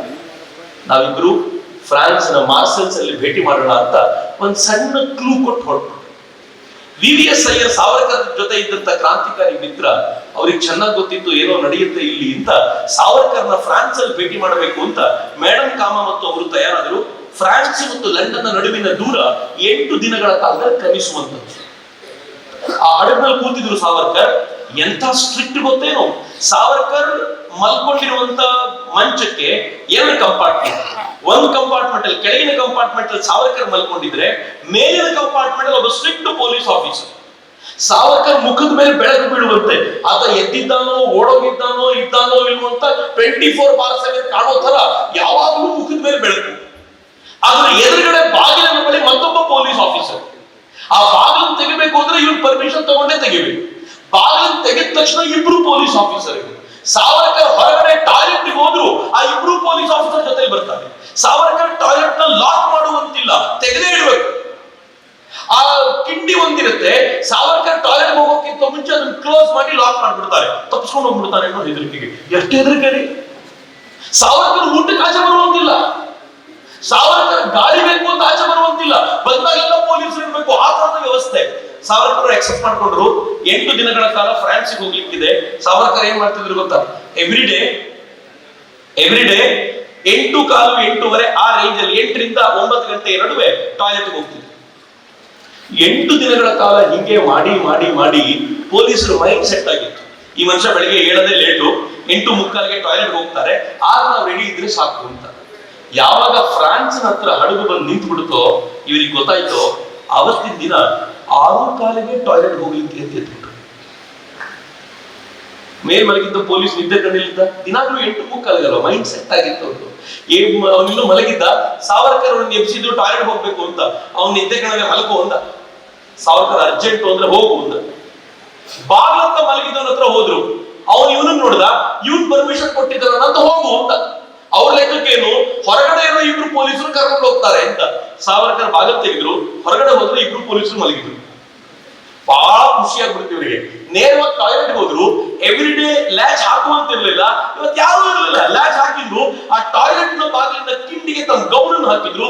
ನೇರವಾಗಿ ಟಾಯ್ಲೆಟ್ ಕಿಂಡಿ ನೀನು ಮುಚ್ಚಿರ್ಲಿಲ್ವಲ್ಲ, ಅದರೊಳಗೆ ತಮ್ಮ ದೇಹವನ್ನು ನುಗ್ಗಿಸಿ ತಾವು ಸಮುದ್ರಕ್ಕೆ ಹಾರಬೇಕು ಅಂತ ಸಿದ್ಧತೆ ಮಾಡಿದ್ರು. ಒಬ್ಬ ಪೊಲೀಸ್ ಹೊರಗಡೆ ಇದ್ದವ್ ಎದ್ಬಿಟ್ಟು ನೋಡ್ದ, ಆ ಲೈಟಿನ ಕೆಳಗಡೆ ಸಾವರ್ಕರ್ ಕಾಣಲಿಲ್ಲ. ಅವನಿಗೆ ಎಲ್ಲೋದ್ರು ಸಾವರ್ಕರ್ ಅಂತ ಕೇಳಿದ. ಟಾಯ್ಲೆಟ್ ಹೋಗಿದ್ದಾರೆ ನೋಡು ಅಂತಂದ ಒಳಗಿನ ಸುದ್ದಿ ಬಂತು. ತಕ್ಷಣ ಅವ್ರು ಗಾಬರಿಯಾಗಿ ನಾವು ಯಾರು ಹೋಗಿಲ್ಲ ಅಂತ ಓಡಿದ. ಅಲ್ಲಿಗೆ ಓಡಿ ಬಾಗಿಲು ತಳ್ಳಿ ಟ್ರೈ ಮಾಡ್ತಾನೆ, ಲಾಕ್ ಮಾಡ್ತಾನೆ. ಅವನಿಗೆ ಗೊತ್ತಾಯ್ತು ಏನೋ ಡೇಂಜರ್ ಇದೆ ಅಂತ ಬಾಗಿಲು ಪಡೆದು ಬೇಗ ಬಾ ಅಂತ ಕರೆದ. ಸಾವರ್ಕರ್ ಅಷ್ಟೊಂದಿಗೆ ಅರ್ಜೆಂಟ್ ಮಾಡ್ತಿದ್ದಾರೆ ದೇಹವನ್ನ ನುಗ್ಗಿಸ್ಬೇಕು ಅಂತ. ದೇಹ ಹರಿದು ಹೋಗಿದೆ ಅವರದ್ದು. ಇಲ್ಲಿಗೆ ಬಂದ ಆ ಕಿಂಡಿಗೆ ಸಿಕ್ಕಾಕೊಂಡ್ಬಿಟ್ಟಿದೆ ಬಾಡಿ. ಇವನು ಹೊರಗಡೆಯಿಂದ ಆ ಕಿಂಡಿನ ಹೊರಗಡೆ ಒಂದೇ ಕಿಂಡಿ ಇತ್ತು, ಅದು ಒಡೆದು ಸಾವರ್ಕರ್ ಏನ್ ಮಾಡ್ತಿದ್ದಾನೆ ಅಂತ ನೋಡೋ ವೇಳೆಗೆ ಸಾವರ್ಕರ್ ದೇಹ ಇಲ್ಲಿತ್ತಲ್ಲ, ಇನ್ ಸಿಕ್ಕಾಕೊಂಡ್ ಬಿಡ್ತೀನಿ ಅಂತ ಗೊತ್ತಾದ ಸಾವರ್ಕರ್ ಜೋರಾಗಿ ಸ್ವಾತಂತ್ರ್ಯ ಲಕ್ಷ್ಮಿ ಕಿ ಜೈ ಅಂದ್ರು. ದೇಹ ದಡಾರ ಅಂತ ಹಾರಿ ಸಮುದ್ರಕ್ಕೆ ಬಿತ್ತು. ಸಾವರ್ಕರ್ ತಪ್ಪಿಸ್ಕೊಂಡ್ಬಿಟ್ರು. ಮೇಲಿಂದ ಸಾವರ್ಕರ್ ಮೇಲೆ ಗುಂಡು ಸುರಿಮಳೆ ನಡೆಸಲಾಗ್ತಾ ಇದೆ. ಇನ್ನು ಕೆಲವರು ಜಂಪ್ ಮಾಡಿ ಸಾವರ್ಕರ್ನ ಹಿಡ್ಕೊಂಡು ಬರ್ಬೇಕು ಅಂತ ಅಟ್ಟಿಸ್ಕೊಂಡು ಹೋದ್ರು. 10 ನಿಮಿಷ ಈಜಿಕೊಂಡು ಸಾವರ್ಕರ್ ಫ್ರಾನ್ಸಿನ ಗಡಿ ಬಂದು ಆ ಗಡಿಯನ್ನ ಏರಿ ಅಲ್ಲಿ ಓಡಿದ್ರು. ಅತ್ತೊಂದು ಇವರು ಹಿಂದಕ್ಕೆ ಬಂದ್ರು. ಅಲ್ಲಿರುವಂತ ಫ್ರೆಂಚ್ ಪೊಲೀಸರ ಕೈ ಹಿಡಿದು, ನೋಡು ನಾನು ಕೈದಿ, ನನ್ನ ನೇರವಾಗಿ ಕರ್ಕೊಂಡು ಹೋಗು ಮ್ಯಾಜಿಸ್ಟ್ರೇಟ್ ಹತ್ರ, ಇವ್ರ ಕೈಲಿ ಕೊಡಬೇಡ ಅಂತ ತಮ್ಗೆ ಗೊತ್ತಿರುವಂತ ಅರ್ಧಂಬರ್ಧ ಫ್ರೆಂಚ್ ಭಾಷೆಯಲ್ಲಿ ವಿಷಯ ಒಪ್ಪಿಸಬೇಕು. ಅಷ್ಟೊಂದಿಗೆ ಆ ಪೊಲೀಸ್ ಏನ್ ಮಾಡಿದ, ಹಿಂದಿಂದ ಬಂದ ಪೊಲೀಸರು ಸ್ವಲ್ಪ ಲಂಚ ಕೊಟ್ಟು ಸಾವರ್ಕರ್ನ ವಾಪಸ್ ಇಟ್ಕೊಂಡು ಸಾವರ್ಕರ್ನ ಎಳ್ಕೊಂಡು ಹೋದ 5-10 ನಿಮಿಷಕ್ಕೆ ಸರಿಯಾಗಿ VVS ಅಯ್ಯರ್ ಮತ್ತು ಮೇಡಮ್ ಕಾಮ ತಮ್ಮ ಗಾಡಿ ತಗೊಂಡು ಅಲ್ಲಿಗೆ ಬಂದ್ರು. ಏನೋ ಗಲಾಟೆ ಆಗಿದೆಯಲ್ಲ ಅಂತ ಕೇಳಿದಾಗ ಆ ಹಡಗಿಂದ ಒಬ್ಬ ಕೈದಿ ತಪ್ಪಿಸ್ಕೊಂಡು ಬಂದಿದ್ದ, ಅವನನ್ನು ವಾಪಸ್ ಹಿಡ್ಕೊಂಡು ಹೋದ್ರು. ಒಂದಾಗಿ ಇವ್ರಿಗೆ ತಲೆ ಕೆಟ್ಟೋಗ್ಬಿಡ್ತಾ, ಅಯ್ಯೋ 10 ನಿಮಿಷ ಮುಂಚೆ ಬಂದಿದ್ರೆ ನಮ್ ಗಾಡಿಯಲ್ಲೇ ಕೂರ್ಸ್ಕೊಂಡು ಕರ್ಕೊಂಡು ಹೋಗ್ಬಿಡ್ತಿದ್ವಲ್ಲ ಸಾವರ್ಕರ್ನ, ಎಂಥ ಅನ್ಯಾಯ ಆಗೋಯ್ತು ಅಂತ ಎಷ್ಟರ ಮಟ್ಟಿಗೆ ಕೈ ಹಿಡಿಸ್ಕೊಂಡ್ರು ಅಂತಂದ್ರೆ ಜೀವಮಾನ ಪರ್ಯಂತ ಅವರಿಬ್ಬರ ಮನಸ್ಸಿನಿಂದ ಆ ದುಃಖ ಆರ್ಲೇ ಇಲ್ಲ. ಸಾವರ್ಕರ್ನ ಕರ್ಕೊಂಡು ಬಂದು ಭಾರತದ ಕಟಕಟೆಯಲ್ಲಿ ನಿಲ್ಲಿಸಿದ್ರು. ಸಾವರ್ಕರ್ ಮೇಲೆ ವಿಚಾರಣೆ ನಡೀತು. ಮಿತ್ರ, ಇತ್ತೀಚೆಗೆ ಕಾಂಗ್ರೆಸ್ನವರು ಟ್ರಾಲ್ ಮಾಡಿದ್ರು. ನನಗೆ ಗೊತ್ತಿಲ್ಲ ಎಷ್ಟು ಜನ ನೋಡಿದ್ರು ಇವು. ನನಗೆ ಇವ್ರ ದಡ್ಡತನಕ್ಕೆ ಎಷ್ಟು ಪ್ರಶಸ್ತಿ ಕೊಡಬೇಕು ಅಂತ. ರಾಹುಲ್ ಗಾಂಧಿ ಲೀಡರ್ ಅನ್ನೋದನ್ನ ಕರೆಕ್ಟ್ ಆಗಿ ಪ್ರೂವ್ ಮಾಡ್ತಾರೆ. ನಾನು ಏನ್ ಹೇಳಿದೆ ಅಂತಂದ್ರೆ, ಲಂಡನ್ ನಿಂದ ಸಾವರ್ಕರ್ ಫ್ರಾನ್ಸ್ಗೆ ತಪ್ಪಿಸ್ಕೊಂಡು ಹೋದ್ರು ಅಂತ ಇದೇ ಕತೆ ಹೇಳಿದ್ರು. ಅವ್ರಿಗೆ ಸಾವರ್ಕರ್ ಗೊತ್ತೇ ಇಲ್ಲ. ಅವ್ರಿಗೆ ಗೊತ್ತಿರೋದು ಅಂಡಮಾನ್ ಜೈಲಿನಲ್ಲಿ ಬರೆದಿರುವಂತ ಕ್ಷಮಾಪಣಾ ಪತ್ರ ಮಾತ್ರ. ಆ ಕ್ಷಮಾಪಣಾ ಪತ್ರ ಏನು ಅಂತಲೂ ಗೊತ್ತಿಲ್ಲ. ಅವ್ರು ನನಗೆ ಕೇಳಿದ್ರು, ಸಾವರ್ಕರ್ ಅಂಡಮಾನಿನಿಂದ ಹಡಗಿನಿಂದ ತಪ್ಪಿಸಿಕೊಂಡು ಫ್ರಾನ್ಸ್ಗೆ ಬರಬೇಕು, ಸಾಧ್ಯ ಇದೆಯಾ ಅಂತ. ಹೇಳಿದ, ಮಂಕೆಗಳ, ನೀವು ಎಷ್ಟು ದಡ್ಡರು ಅಂತಂದ್ರೆ, ನೀವು ಇಷ್ಟು ವರ್ಷಗಳ ಕಾಲ ದೇಶ ಆಳಿದ್ರಲ್ಲ ಅನ್ನೋದು ಒಂದು ದೌರ್ಭಾಗ್ಯ ಅಂತ. ಇಷ್ಟು ವರ್ಷಗಳ ಕಾಲ ಈ ತರದ ಕಾಮನ್ ಸೆನ್ಸ್ ಇಲ್ಲದ, ಸಾಮಾನ್ಯ ಜ್ಞಾನವೂ ಇಲ್ಲದ ಈ ಜನ ಈ ದೇಶವನ್ನ ಆಳಿದ್ರಲ್ಲ. ಎಷ್ಟು ಜನ ಟ್ರಾಲ್ ಮಾಡ್ಲಿಕ್ಕೆ ನಿಂತಿದ್ದೀರಲ್ಲ, ಅಲ್ಲಿಂದ ಒಂದು ಮ್ಯಾಪ್ ಹಾಕಿ ತುಂಬಾ ದೊಡ್ಡ ಸರ್ಕಸ್ ಮಾಡಿದ್ದೀರಿ. ಈ ಸರ್ಕಸ್ ಮಾಡೋ ಬದಲು ಗೂಗಲ್ ಅಲ್ಲಿ ಸಾವರ್ಕರ್ ತಪ್ಪಿಸಿಕೊಂಡ ಕಥೆ ಓದಿದ್ರೆ ಅಲ್ಲೇ ಸಿಕ್ಕಿರೋದು ನಿಮ್ಗೆ. ಎಂಥ ದಡ್ಡರಾಗಿದ್ದೀರಿ, ನಿಮ್ಮ ಲೀಡರ್ಗೆ ತಕ್ಕಂತೆ ಇದ್ದೀರಿ ಅಂತ ಹೇಳಬೇಕಾಗುತ್ತೆ. ಅದು ದುರದೃಷ್ಟಕರ ಸಂಗತಿ. ನಮ್ಮ ದೇಶದ ದೌರ್ಭಾಗ್ಯ ಇದು. ಇವರು ದೇಶದ ಚುಕ್ಕಾಣಿ ನೀಡಿಕೆ ಅಂತ ಬರೋರು, ಕಾಮನ್ ಸೆನ್ಸ್ ಇಲ್ಲದ ಜನ. ಸಾವರ್ಕರ್ ತಪ್ಪಿಸ್ಕೊಂಡು ಬಂದು ಕೋರ್ಟ್ ನಲ್ಲಿ ನಿಲ್ಲಿಸಿದ್ರೆ ಅವ್ರಿಗೆ ವಿಚಾರಣೆ ನಡೆಸ್ತಾ ಇತ್ತು. 25 ವರ್ಷಗಳ ಜೀವಾವಧಿ ಶಿಕ್ಷೆ. ಮೊದಲನೇ 25 ವರ್ಷಗಳ ಜೀವಾವಧಿ ಶಿಕ್ಷೆ ಯಾಕೆ ಅಂದ್ರೆ 1906ರಲ್ಲಿ ಮಾಡಿದ ಭಾಷಣಕ್ಕೆ. ಇಮ್ಯಾಜಿನ್, 1906ರಲ್ಲಿ ಮಾಡಿದ ಭಾಷಣಕ್ಕೆ 1910ರಲ್ಲಿ 4 ವರ್ಷಗಳ ನಂತರ ಸಾವರ್ಕರ್ನ ಬಂಧಿಸಲಾಗಿದೆ. ಆಫ್ಟರ್ 4 years ಬಂಧಿಸಿ 25 ವರ್ಷಗಳ ಕಾಲಾಪಾನಿ ಶಿಕ್ಷೆ. ಆದ್ರೆ ಶಿಕ್ಷೆ ಮುಗಿದಿಲ್ಲ. ಇನ್ನೊಂದು ಆರೋಪ ಅವ್ರ ಮೇಲಿದೆ. ಕಲೆಕ್ಟರ್ ಜಾಕ್ಸನ್ ಹತ್ಯೆ ಮಾಡಿದಂತ ಅನಂತ ಲಕ್ಷ್ಮಣ ಕಾನ್ಯರಿಗೆ ಬಂದು ಕೊಟ್ಟಿದ್ದು ಸಾವರ್ಕರ್. ಹೀಗಾಗಿ ಮತ್ತೊಂದು 25 ವರ್ಷಗಳ ಜೀವಾವಧಿ ಶಿಕ್ಷೆ. ಸಾವರ್ಕರ್ ಈ ಶಿಕ್ಷೆಯನ್ನು ಪದೇ ಪದೇ ಹೇಳಿದ್ರೆ ಜೈಲರ್ ಏನ್ ಹೇಳಿದ್ರಂತ ಗೊತ್ತಾ? ಜೈಲರ್ ಸಾಹೇಬ್ರೆ, 25 ವರ್ಷಗಳ 2 ಜೀವಾವಧಿ ಶಿಕ್ಷೆ ಅಂತ ನಾನೇನ್ ತಲೆ ಕೆಡಿಸ್ಕೊಳ್ಳಿಲ್ಲ. ಆದ್ರೆ ನನ್ಗೊಂದು ಹೆಮ್ಮೆ ಇದೆ. ಒಂದು ಜೀವಾವಧಿ ಶಿಕ್ಷೆ ಮುಗಿಸಿ, ಅಂದ್ರೆ ಒಂದು ಜೀವಾವಧಿ ಶಿಕ್ಷೆ ಮುಗಿಸಿ ಸತ್ತು ಹುಟ್ಟಿ ಇನ್ನೊಂದು ಜೀವಾವಧಿ ಶಿಕ್ಷೆ ಅನುಭವಿಸಬೇಕು ಅಂದ್ರೆ ಅರ್ಥ ಏನು? ಪುನರ್ಜನ್ಮ ಪಡಿಬೇಕು ಅಂತ ಅರ್ಥ. ಕ್ರಿಶ್ಚಿಯನ್ರು ಪುನರ್ಜನ್ಮ ನಂಬಲ್ಲ. ಆದ್ರೆ ನನಗೆ ಶಿಕ್ಷೆ ಕೊಡೋ ನೆಪದಲ್ಲಾದ್ರೂ ಪುನರ್ಜನ್ಮ, ಹಿಂದೂಗಳ ಪುನರ್ಜನ್ಮ ಒಪ್ಪಿಕೊಂಡಿರೋದ್ರಿಂದ ನನ್ನ ಜನ್ಮ ಸಾರ್ಥಕ ಆಯ್ತು ಅಂತ ಸಾವರ್ಕರ್ ಹೇಳ್ತಾರಲ್ಲ, ಅದು ಶಿಕ್ಷೆಯನ್ನು ಸ್ವೀಕರಿಸಿದ ರೀತಿ ಸಾವರ್ಕರ್.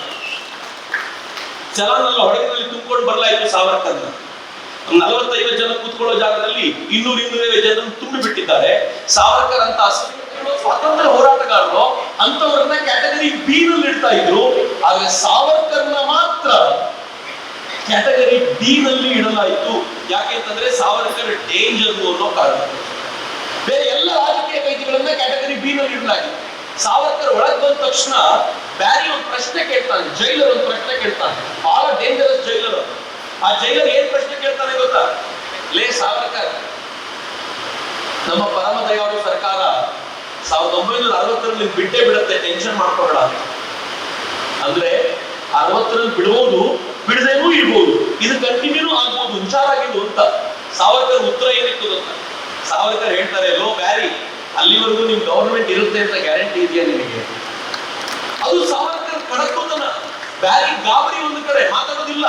ಸಾವರ್ಕರ್ ಕೊಟ್ಟಂತ ಶಿಕ್ಷೆ ಎಂತದಿತ್ತು ಗೊತ್ತಾ? ಇವತ್ತು ಸಿದ್ದರಾಮಯ್ಯನವರ ಆದಿಯಾಗಿ ಎಲ್ಲ ಕಾಂಗ್ರೆಸ್ಸಿಗರು ಬಾಯಿ ಬಂದಂತೆ ಮಾತನಾಡ್ತಾರಲ್ಲ. 8 ದಿನಗಳ ಯಾವನೆಯಲ್ಲಿ ಸ್ನಾನ ಮಾಡದೆ ಬಂದ ಸಾವರ್ಕರ್ಗೆ ಸ್ನಾನಕ್ಕೆ ಅಂತ ವ್ಯವಸ್ಥೆ ಮಾಡಿಕೊಡ್ಲಾಯಿತು. ಸಾವರ್ಕರ್ ತಮ್ಮ ಮಾಜಿ ಜೀವನ್ ಠೇಪ್, ನನ್ನ ಜೀವಾವಧಿಯ ಶಿಕ್ಷೆ ಅನ್ನುವಂತ ಪುಸ್ತಕದಲ್ಲಿ ಹೇಳ್ತಾರೆ, ಸ್ನಾನಕ್ಕೆ ಅಂತ ಇಳಿದಾಗ ಇಲ್ಲಿ ಸ್ನಾನ ಮಾಡು ಅಂತ ಹೇಳಿದ್ರು. ಇನ್ನೊಂದು ಬಟ್ಟೆ ಇಲ್ಲ, ಏನ್ ಮಾಡ್ಬೇಕು ಅಂದ್ರೆ ಎಲ್ಲ ಕಳಚು ಅಂದ್ರೆ ನಾವೀಗ ಬೇರೆ ಬಟ್ಟೆ ಕೊಡ್ತೀವಿ. ನಗ್ನವಾಗಿ ಎಲ್ಲ ಬಟ್ಟೆ ಕಳಿಸಿದಾಗ ಅವ್ನು ಬಟ್ಟೆ ಏನ್ ಕೊಡ್ತಾನೆ ಗೊತ್ತಾ? ಅಂಗೈ ಅಗಲದಷ್ಟು ಒಂದು ಪುಟ್ಟ ಬಟ್ಟೆ ಕೊಡ್ತಾನೆ ಮಾನ ಮುಚ್ಕೊಳ್ಳಿಕ್ಕೆ. ಯಾಕೆ ಅಂದ್ರೆ ಮಾನಸಿಕವಾಗಿ ಜರ್ಜರಿತಗೊಳಿಸಬೇಕು ಇವರನ್ನ ಅಂತ. ಒಬ್ಬ ಬ್ಯಾರಿಸ್ಟರ್ ಲೆವೆಲ್ನ ತರುಣ, ಇಡೀ ದೇಶದಿಂದ ಗೌರವಕ್ಕೆ ಸಮ್ಮಾನಕ್ಕೆ ಒಳಪಟ್ಟವನು, ಇಂಗ್ಲೆಂಡ್ ನಲ್ಲಿ ಫ್ರಾನ್ಸ್ ನಲ್ಲಿ ಗೌರವಕ್ಕೆ ಒಳಪಟ್ಟವನು, ಆತ ಇಲ್ಲಿಗೆ ಬಂದು ನಗ್ನವಾಗಿ ಮಾನ ಮುಚ್ಚಿಕೊಳ್ಳಲಿಕ್ಕೆ ಬಟ್ಟೆ ಇಲ್ಲದಂತೆ ಸ್ನಾನ ಮಾಡೋದಿದೆಯಲ್ಲ, ಅದೇ ಮೊದಲನೇ ಆಘಾತ. ಸಾವರ್ಕರ್ಗೆ ಸ್ನಾನ ಮಾಡ್ಲಿಕ್ಕೆ ಅಂತ ಕೊಡ್ತಾರೆ, ನೀರು ಮೈ ಮೇಲೆ ಸುಟ್ಕೊಂಡಂತ. ಸಾವರ್ಕರ್ಗೆ ಮೈ ಅಂಟಾಗತ್ತೆ. ಯಾಕೆ ಅಂತ ಕೇಳಿದಾಗ ಅವ್ನ ನಗ್ತಾ ಹೇಳ್ತಾನೆ, ನಿನಗೋಸ್ಕರ ಸೀನೀರ್ ಅಂತ ತರಲಿಕ್ಕೆ ಆಗಲ್ಲ, ಸಮುದ್ರದ ನೀರಲ್ಲೇ ಸ್ನಾನ ಮಾಡ್ಬೇಕಿಲ್ಲಿ ಮೇಲೆ, ಸಮುದ್ರದ ಉಪ್ಪು ನೀರಿಂದ ಸ್ನಾನ.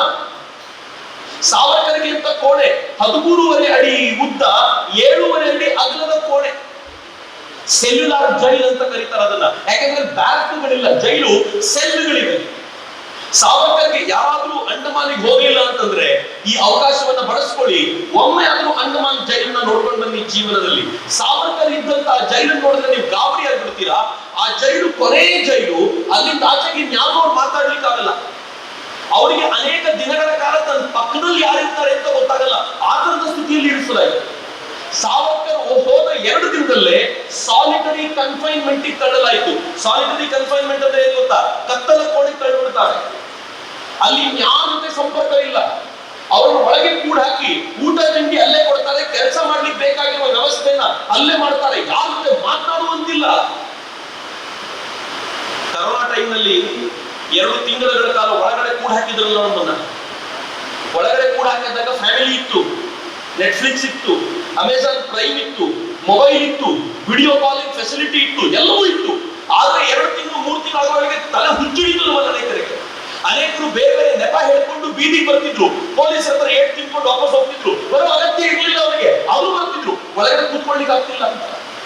ಆದ್ರೆ ಸಾವರ್ಕರ್ಗೆ ಕತ್ತಲ ಕೋಣೆಯಲ್ಲಿ ಮತ್ತೊಬ್ಬರ ಜೊತೆ ಮಾತನಾಡ್ಲಿಕ್ಕಾಗದಂತೆ 6 ತಿಂಗಳು ಇಡ್ತಿದ್ರಲ್ಲ, ಅದಾದ್ಮೇಲೂ ಕೂಡ ದೇಶದ ಸ್ವಾತಂತ್ರ್ಯದ ಹುಚ್ಚು ಆಗ್ಲಿಲ್ಲ ಅಂತಂದ್ರೆ ಆ ಮನುಷ್ಯನ ತಾಕತ್ತು ಏನಿರ್ಬೋದು ಅಂತ ನಾವು ಊಹಿಸಬೇಕಾದಂತ ಅಗತ್ಯ ಇದೆ.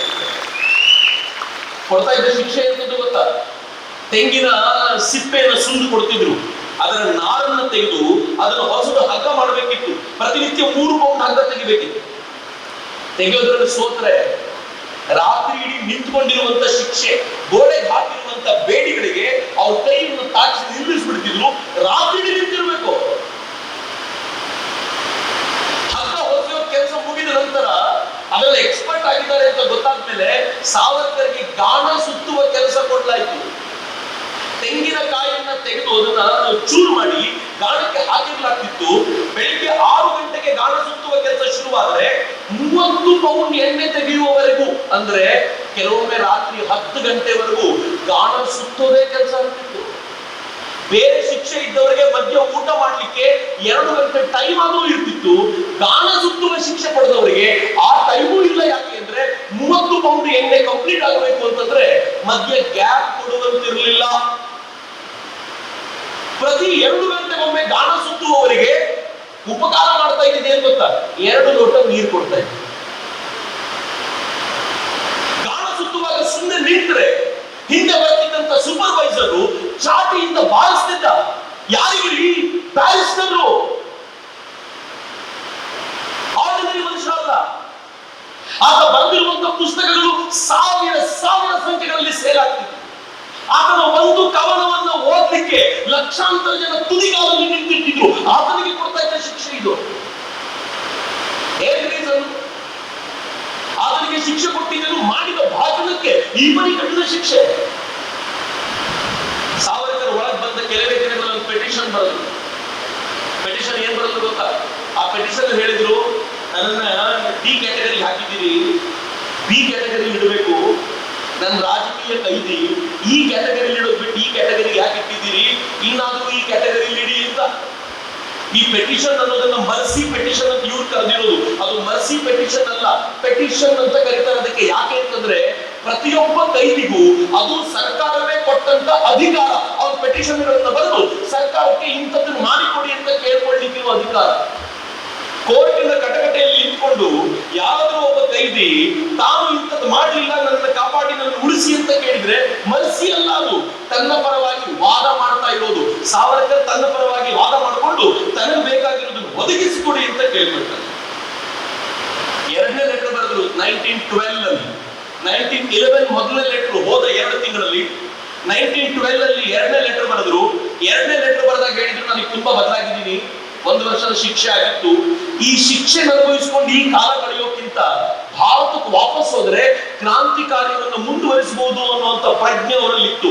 ನಾನು ಬದಲಾಗಿದ್ದೀನಿ, ದಯಮಾಡಿ ನನ್ನನ್ನು ಭಾರತಕ್ಕೆ ಕಳಿಸ್ಕೊಂಡು ಇಲ್ಲಿಯಾಗಿ ಇರಿಸಿದ್ದೀನಿ ಅಂತ ಬರ್ತದೆ. ಬ್ರಿಟಿಷರಿಗೆ ಡೌಟ್ ಬಂತು, ನಿಜವಾಗ್ಲೂ ಬದಲಾಗಿದ್ದ, ನಾನು ನೋಡ್ಬೇಕಲ್ಲ ಈತ ಅಂತ. ಈತ ಲೆಟರ್ ಬರೆದ ಒಂದು 6 ತಿಂಗಳ ನಂತರ ಒಬ್ಬ ವ್ಯಕ್ತಿನ ಕಳಿಸ್ತು. ಸರ್ ರೆಜಿನಾಲ್ಡ್ ಕ್ರೆಡಾಕ್ ಅಂತ ಅವನ ಹೆಸರು. ಅವನು ಇಂಡಿಯಾದ ಹೋಮ್ ಸೆಕ್ರೆಟರಿ, ಅವರ ಗೃಹ ಕಾರ್ಯದರ್ಶಿ. ರೆಜಿನಾಲ್ಡ್ ಕ್ರೆಡಾಕ್ ಬಂದವನು ಸಾವರ್ಕರ್ನ ಮಾತನಾಡಿಸ್ಲಿಕ್ಕೆ ಅಂತ ಕರೆದ.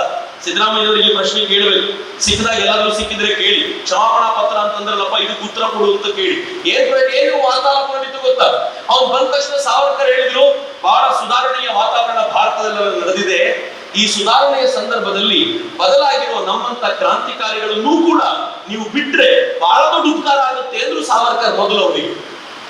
ರೆಜಿನಾಲ್ಡ್ ಕ್ರೆಡಾಕ್ ಹೇಳ್ದ, ಬದಲಾಗಿದ್ದೀನಿ ಅಂತ ನೀನು ಹೇಳ್ತಾ ಇದ್ದೀಯ ಅಷ್ಟೇ, ಆದ್ರೆ ಭಾರತದಲ್ಲಿ ಎಲ್ಲೆಲ್ಲಿ ಬಾಂಬ್ ಹಾಕ್ತಾ ಇದ್ದಾರೋ ನಿನ್ನೆ ಶ್ರೇಣಿನೇ ಬಾಂಬ್ ಹಾಕ್ತಿರೋದು ಅಂತ ಸಾವರ್ಕರ್ ಹೇಳಿದ್ರು. ನೋಡಿ, ನನಗೊಂದು ಅವಕಾಶ ಮಾಡಿಕೊಡಿ ಅವ್ರನ್ನ ಮಾತಾಡಿಸ್ಲಿಕ್ಕೆ, ನಾನ್ ಮಾತಾಡಿ ಕನ್ವಿನ್ಸ್ ಮಾಡ್ತೀನಿ ಇವರಿಗೆ, ಈ ದಾರಿ ಬೇಡಪ್ಪ ಬೇರೆ ದಾರಿ ಹೋಗೋಣ ಅಂತ ಕನ್ವಿನ್ಸ್ ಮಾಡ್ತೀನಿ ಅಂತ. ತಕ್ಷಣ ಕ್ರೆಡಾಕ್ ಹೇಳ್ದ, ಒಂದ್ ಕೆಲಸ ಮಾಡೋ ಹಾಗಿದ್ರೆ ಒಂದ್ ಲೆಟರ್ ಬರ್ಕೊಡು ಅವ್ರ ಪರವಾಗಿ, ಅವ್ರಿಗೆಲ್ಲ ಉದ್ದೇಶಿಸಿ ಒಂದು ಲೆಟರ್ ಬರ್ಕೊಡು, ನಾವು ಅದನ್ನ ಅವ್ರಿಗೆ ತಲುಪಿಸ್ತೀವಿ.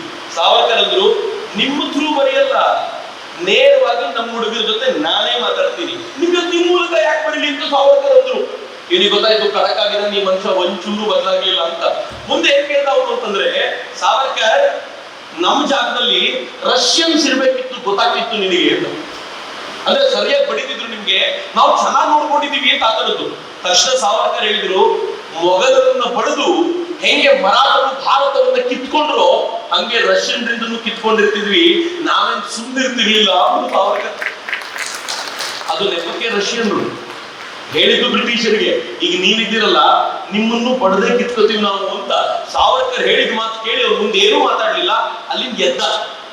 ವಾಪಸ್ ಹೋಗ್ಬೇಕಾದ್ರೆ ಜರ್ನಿಯಲ್ಲೇ ಒಂದು ರಿಪೋರ್ಟ್ ಬರ್ದ. ರಿಪೋರ್ಟ್ ಏನ್ ಬರ್ದ ಗೊತ್ತಾ? ಈ ಮನುಷ್ಯನ್ ನಂಬೇಡಿ, ಯಾವ ಪತ್ರವೂ ನಿಜವಲ್ಲ, ಇವನ್ ನಯಾ ಪೈಸೆಯಷ್ಟು ಚೇಂಜ್ ಆಗಿಲ್ಲ, ಇವನನ್ನೇನಾದ್ರೂ ನೀವು ಭಾರತದ ಜೈಲಿಗೆ ಕಳಿಸ್ಕೊಟ್ರೆ ಅಲ್ಲಿಂದ ಇವನೇ ತಪ್ಪಿಸ್ಕೊಳ್ತಾರೆ, ಅಥವಾ ಅಂಡಮಾನ್ ಜೈಲಿನ ಹೊರಗಡೆ ಕಳಿಸ್ಕೊಟ್ರು, ಬೇರೆ ಭಾರತಕ್ಕೆ ಬೇಡ, ಅಂಡಮಾನ್ ಜೈಲಿನ ಹೊರಗೆ ಬಿಟ್ರು ವಿದೇಶದಲ್ಲಿರುವ ಕ್ರಾಂತಿಕಾರಿಗಳು ಹಡಗು ತಗೊಂಡು ಬಂದು ನಿಮ್ಮನ್ನ ಹಾರಿಸ್ಕೊಂಡು ಹೋಗ್ತಾರೆ, ಅಂಡಮಾನ್ ಜೈಲಿನ ಹೊರಗೂ ಬಿಡಬಾರ್ದು, ಡಿ ಕ್ಯಾಟಗರಿಯಿಂದ ಮೇಲಕ್ಕೆ ತರಬೇಡಿ ಅಂತ ಬರುತ್ತೆ. ಇದು ಮರ್ಸಿ ಪೆಟಿಷನ್. ಇದು ಸಾವರ್ಕರ್ ಬರೆದ ಕ್ಷಮಾಪಣಾ ಪತ್ರ. ಈ ಕ್ಷಮಾಪಣಾ ಪತ್ರಕ್ಕೆ ಬ್ರಿಟಿಷರು ಕೊಟ್ಟಂತ ಗೌರವ ಇದು. ಯಾಕೆಂದ್ರೆ ಬ್ರಿಟಿಷರಿಗೆ ಚೆನ್ನಾಗಿ ಗೊತ್ತಿತ್ತು ಕ್ಷಮಾಪಣಾ ಪತ್ರ ಎನ್ನುವಂತ ನಾಟಕ ಮಾಡ್ತಿದ್ದಾನೆ ಇವನು ಅಂತ. ಸಿದ್ದರಾಮಯ್ಯ ಗೊತ್ತಾಗ್ಲಿಲ್ಲ, ಕಾಂಗ್ರೆಸ್ಸಿಗರಿಗೆ ಗೊತ್ತಾಗ್ಲಿಲ್ಲ. ಇವತ್ತಿಗೂ ಆಡ್ಕೊಂಡು ಕೂತ್ಕೊಳ್ತಾರೆ ಸಾವರ್ಕರ್. ಸಾವರ್ಕರ್ ಒಟ್ಟು 7 ವರ್ಷ ಪಿಟಿಷನ್ ಬರೆದ್ರು, 7 ಪಿಟಿಷನ್ಗಳನ್ನು ಬರೆದ್ರು. ಒಂದು ಪಿಟಿಷನ್ ಅಲ್ಲಿ ಏನ್ ಬರೀತಾರೆ ಗೊತ್ತಾ ಸಾವರ್ಕರ್? ನೋಡಿ, ರಾಜಕೀಯ ಕೈದಿಗಳನ್ನೆಲ್ಲ ಇಟ್ಕೊಂಡು ವೇಸ್ಟ್ ಮಾಡಬೇಡಿ, ಅವ್ರ ಜೀವನವನ್ನ ಬಿಟ್ಬಿಡಿ, ಎಲ್ಲರೂ ಅಕಸ್ಮಾತ್ ಬಹಳ ಗಮನಿಸಬೇಕಾಗಿರುವಂತಹ ಸಂಗತಿ ಮಿತ್ರರೇ, ಅಕಸ್ಮಾತ್ ನನ್ನ ಜೊತೆ ಇರುವ ಈ ಇತರೆ ರಾಜಕೀಯ ಕೈದಿಗಳನ್ನ ಬಿಡೋದಕ್ಕೆ ನಾನೇ ಅಡ್ಡಿ ಆಗ್ತಿದ್ದೀನಿ ಅಂತಂದ್ರೆ ನನ್ನ ಒಬ್ಬರನ್ನ ಇಲ್ಲಿ ಇಟ್ಕೊಳ್ಳಿ, ಇನ್ನು ಉಳಿದವ್ರನ್ನೆಲ್ಲ ಬಿಟ್ಬಿಡಿ, ಅವ್ರ ಜೀವನ ಚೆನ್ನಾಗಿರ್ಲಿ ಅಂತ ಬರೆದವರು ಸಾವರ್ಕರ್ನಿ. ಇದು ಪೆಟಿಷನ್ ಸಾವರ್ಕರ್. ಈ ಪೆಟಿಷನ್ ಕ್ಷಮಾಪಣಾ ಪತ್ರ ಅಂತ ಕರೆಯುವಂತ ಅಯೋಗ್ಯರಿಗೆ ಏನಂತ ಇದ್ರೆ, ಸಾವರ್ಕರ್ ಅಲ್ಲೂ ಸುಮ್ಮನೆ ಇರಲಿಲ್ಲ. ಜೈಲಿನಲ್ಲಿ ತುಂಬಾ ಮತಾಂತರಗಳು ನಡೀತಾ ಇತ್ತು. ಮುಸಲ್ಮಾನರು ಹಿಂದೂಗಳನ್ನ ಹೆದರಿಸಿ ಮತಾಂತರ ಮಾಡ್ತಿದ್ರು. ಹೆದರಿಸೋದು ಹೇಗೆ ಗೊತ್ತಾ? ಹೆದರಿಸ್ಬೇಕಂತಿಲ್ಲ, ನಾವು ಎಂಥ ಮೂರ್ಖತನದಲ್ಲಿದ್ದೀವಿ. ಸಾರಿ, ಯಾರಾದ್ರೂ ಸಿಕ್ಕಾಪಟ್ಟೆ ಹಿಂದುತ್ವದ ಆಲೋಚನೆ ಇದ್ರೆ ತಮ್ಮಂತಾವು ಮತ್ತೊಮ್ಮೆ ನೋಡ್ಕೋಬೇಕು. ಈ ಅಂಡಮಾನ್ ಜೈಲಿನ ಹೊರಗಡೆ ಕೈದಿಗಳನ್ನು ಕೆಲಸ ಮಾಡ್ಲಿಕ್ಕೆ ಕಳಿಸ್ತಾರೆ. ಆ ಬೋಟ್ ಅಲ್ಲಿ ಕಡಲೆ ಕಾಳು ಇರ್ತಿತ್ತು, ಅದು ಮಧ್ಯೆ ಗ್ಯಾಪ್ ಅಲ್ಲಿ ತಿನ್ಲಿಕ್ಕೆ ಅಂತ. ಆ ಗ್ಯಾಪ್ ಕೊಟ್ಟಿದ ತಕ್ಷಣ ಮುಸ್ಲಿಂ ಕೈದಿಗಳು ಓಡ್ ಬಂದು ಹಿಂದೂ ಕೈದಿಗಳಿಗೆ ಅಂತ ಇಟ್ಟಿದ್ದ ಕಡಲೆ ಒಳಗೆ ಕೈ ಹಾಕ್ಬಿಡ್ತಿದ್ರು. ಅದನ್ನ ಗೊತ್ತಿಲ್ಲದೆ ಯಾರಾದ್ರೂ ಹಿಂದೂ ಕೈದಿ ತಿಂದ ಅಂದ್ರೆ ಅವನು ಉಳಿದವ್ರು ಮುಟ್ಟಿಸ್ಕೊಳ್ತಿರ್ಲಿಲ್ಲ. ನೀನ್ ಮುಸ್ಲಿಂ ಮುಟ್ಟಿದ ಕಡಲೆ ತಿಂದ್ಬಿಟ್ಟಿದ್ಯಾ, ಹಿಂಗಾಗಿ ಇನ್ ಮುಂದೆ ನೀನ್ ಧರ್ಮಾಂತರ. ಸರಿ, ಪ್ರಾಬ್ಲಮ್ ಸಾವರ್ಕರ್ ಹತ್ರ ಬಂತು. ಎಲ್ರಿಗೂ ಸಾವರ್ಕರ್ ಅಂದ್ರೆ ದೇವ್ರು. ನೀವ್ ಹೆಂಗ್ ಹೇಳ್ತೀರೋ ಅವ್ರು ಹೇಳ್ತೀವಿ. ಏನ್ ಮಾಡೋದೀಗ? ಸಾವರ್ಕರ್ ಹೇಳಿದ್ರು ಕೆಲಸ ಮಾಡಿ, ನೆಕ್ಸ್ಟ್ ಟೈಮ್ ಅವ್ರು ಬರೋಕ್ಕಿಂತ ಮುಂಚೆ ಅವ್ರು ತಿಳ್ದೊಳಗೆ ನೀವು ಕೈ ಹಾಕಿ. ಅವ್ರು ತಿಂದ್ರೆ ಅವ್ರು ಧರ್ಮ ಕರ್ಕೊಳ್ತಾರೆ, ಅವರೆಲ್ಲ ವಾಪಸ್ ಹಿಂದೂ ಬಂದಂಗ ಆಗುತ್ತೆ ಅಂತ. ಅದನ್ನ ಮಾಡಿದ್ಮೇಲೆ ಮುಸಲ್ಮಾನರು ಸೈಲೆಂಟ್ ಆಗ.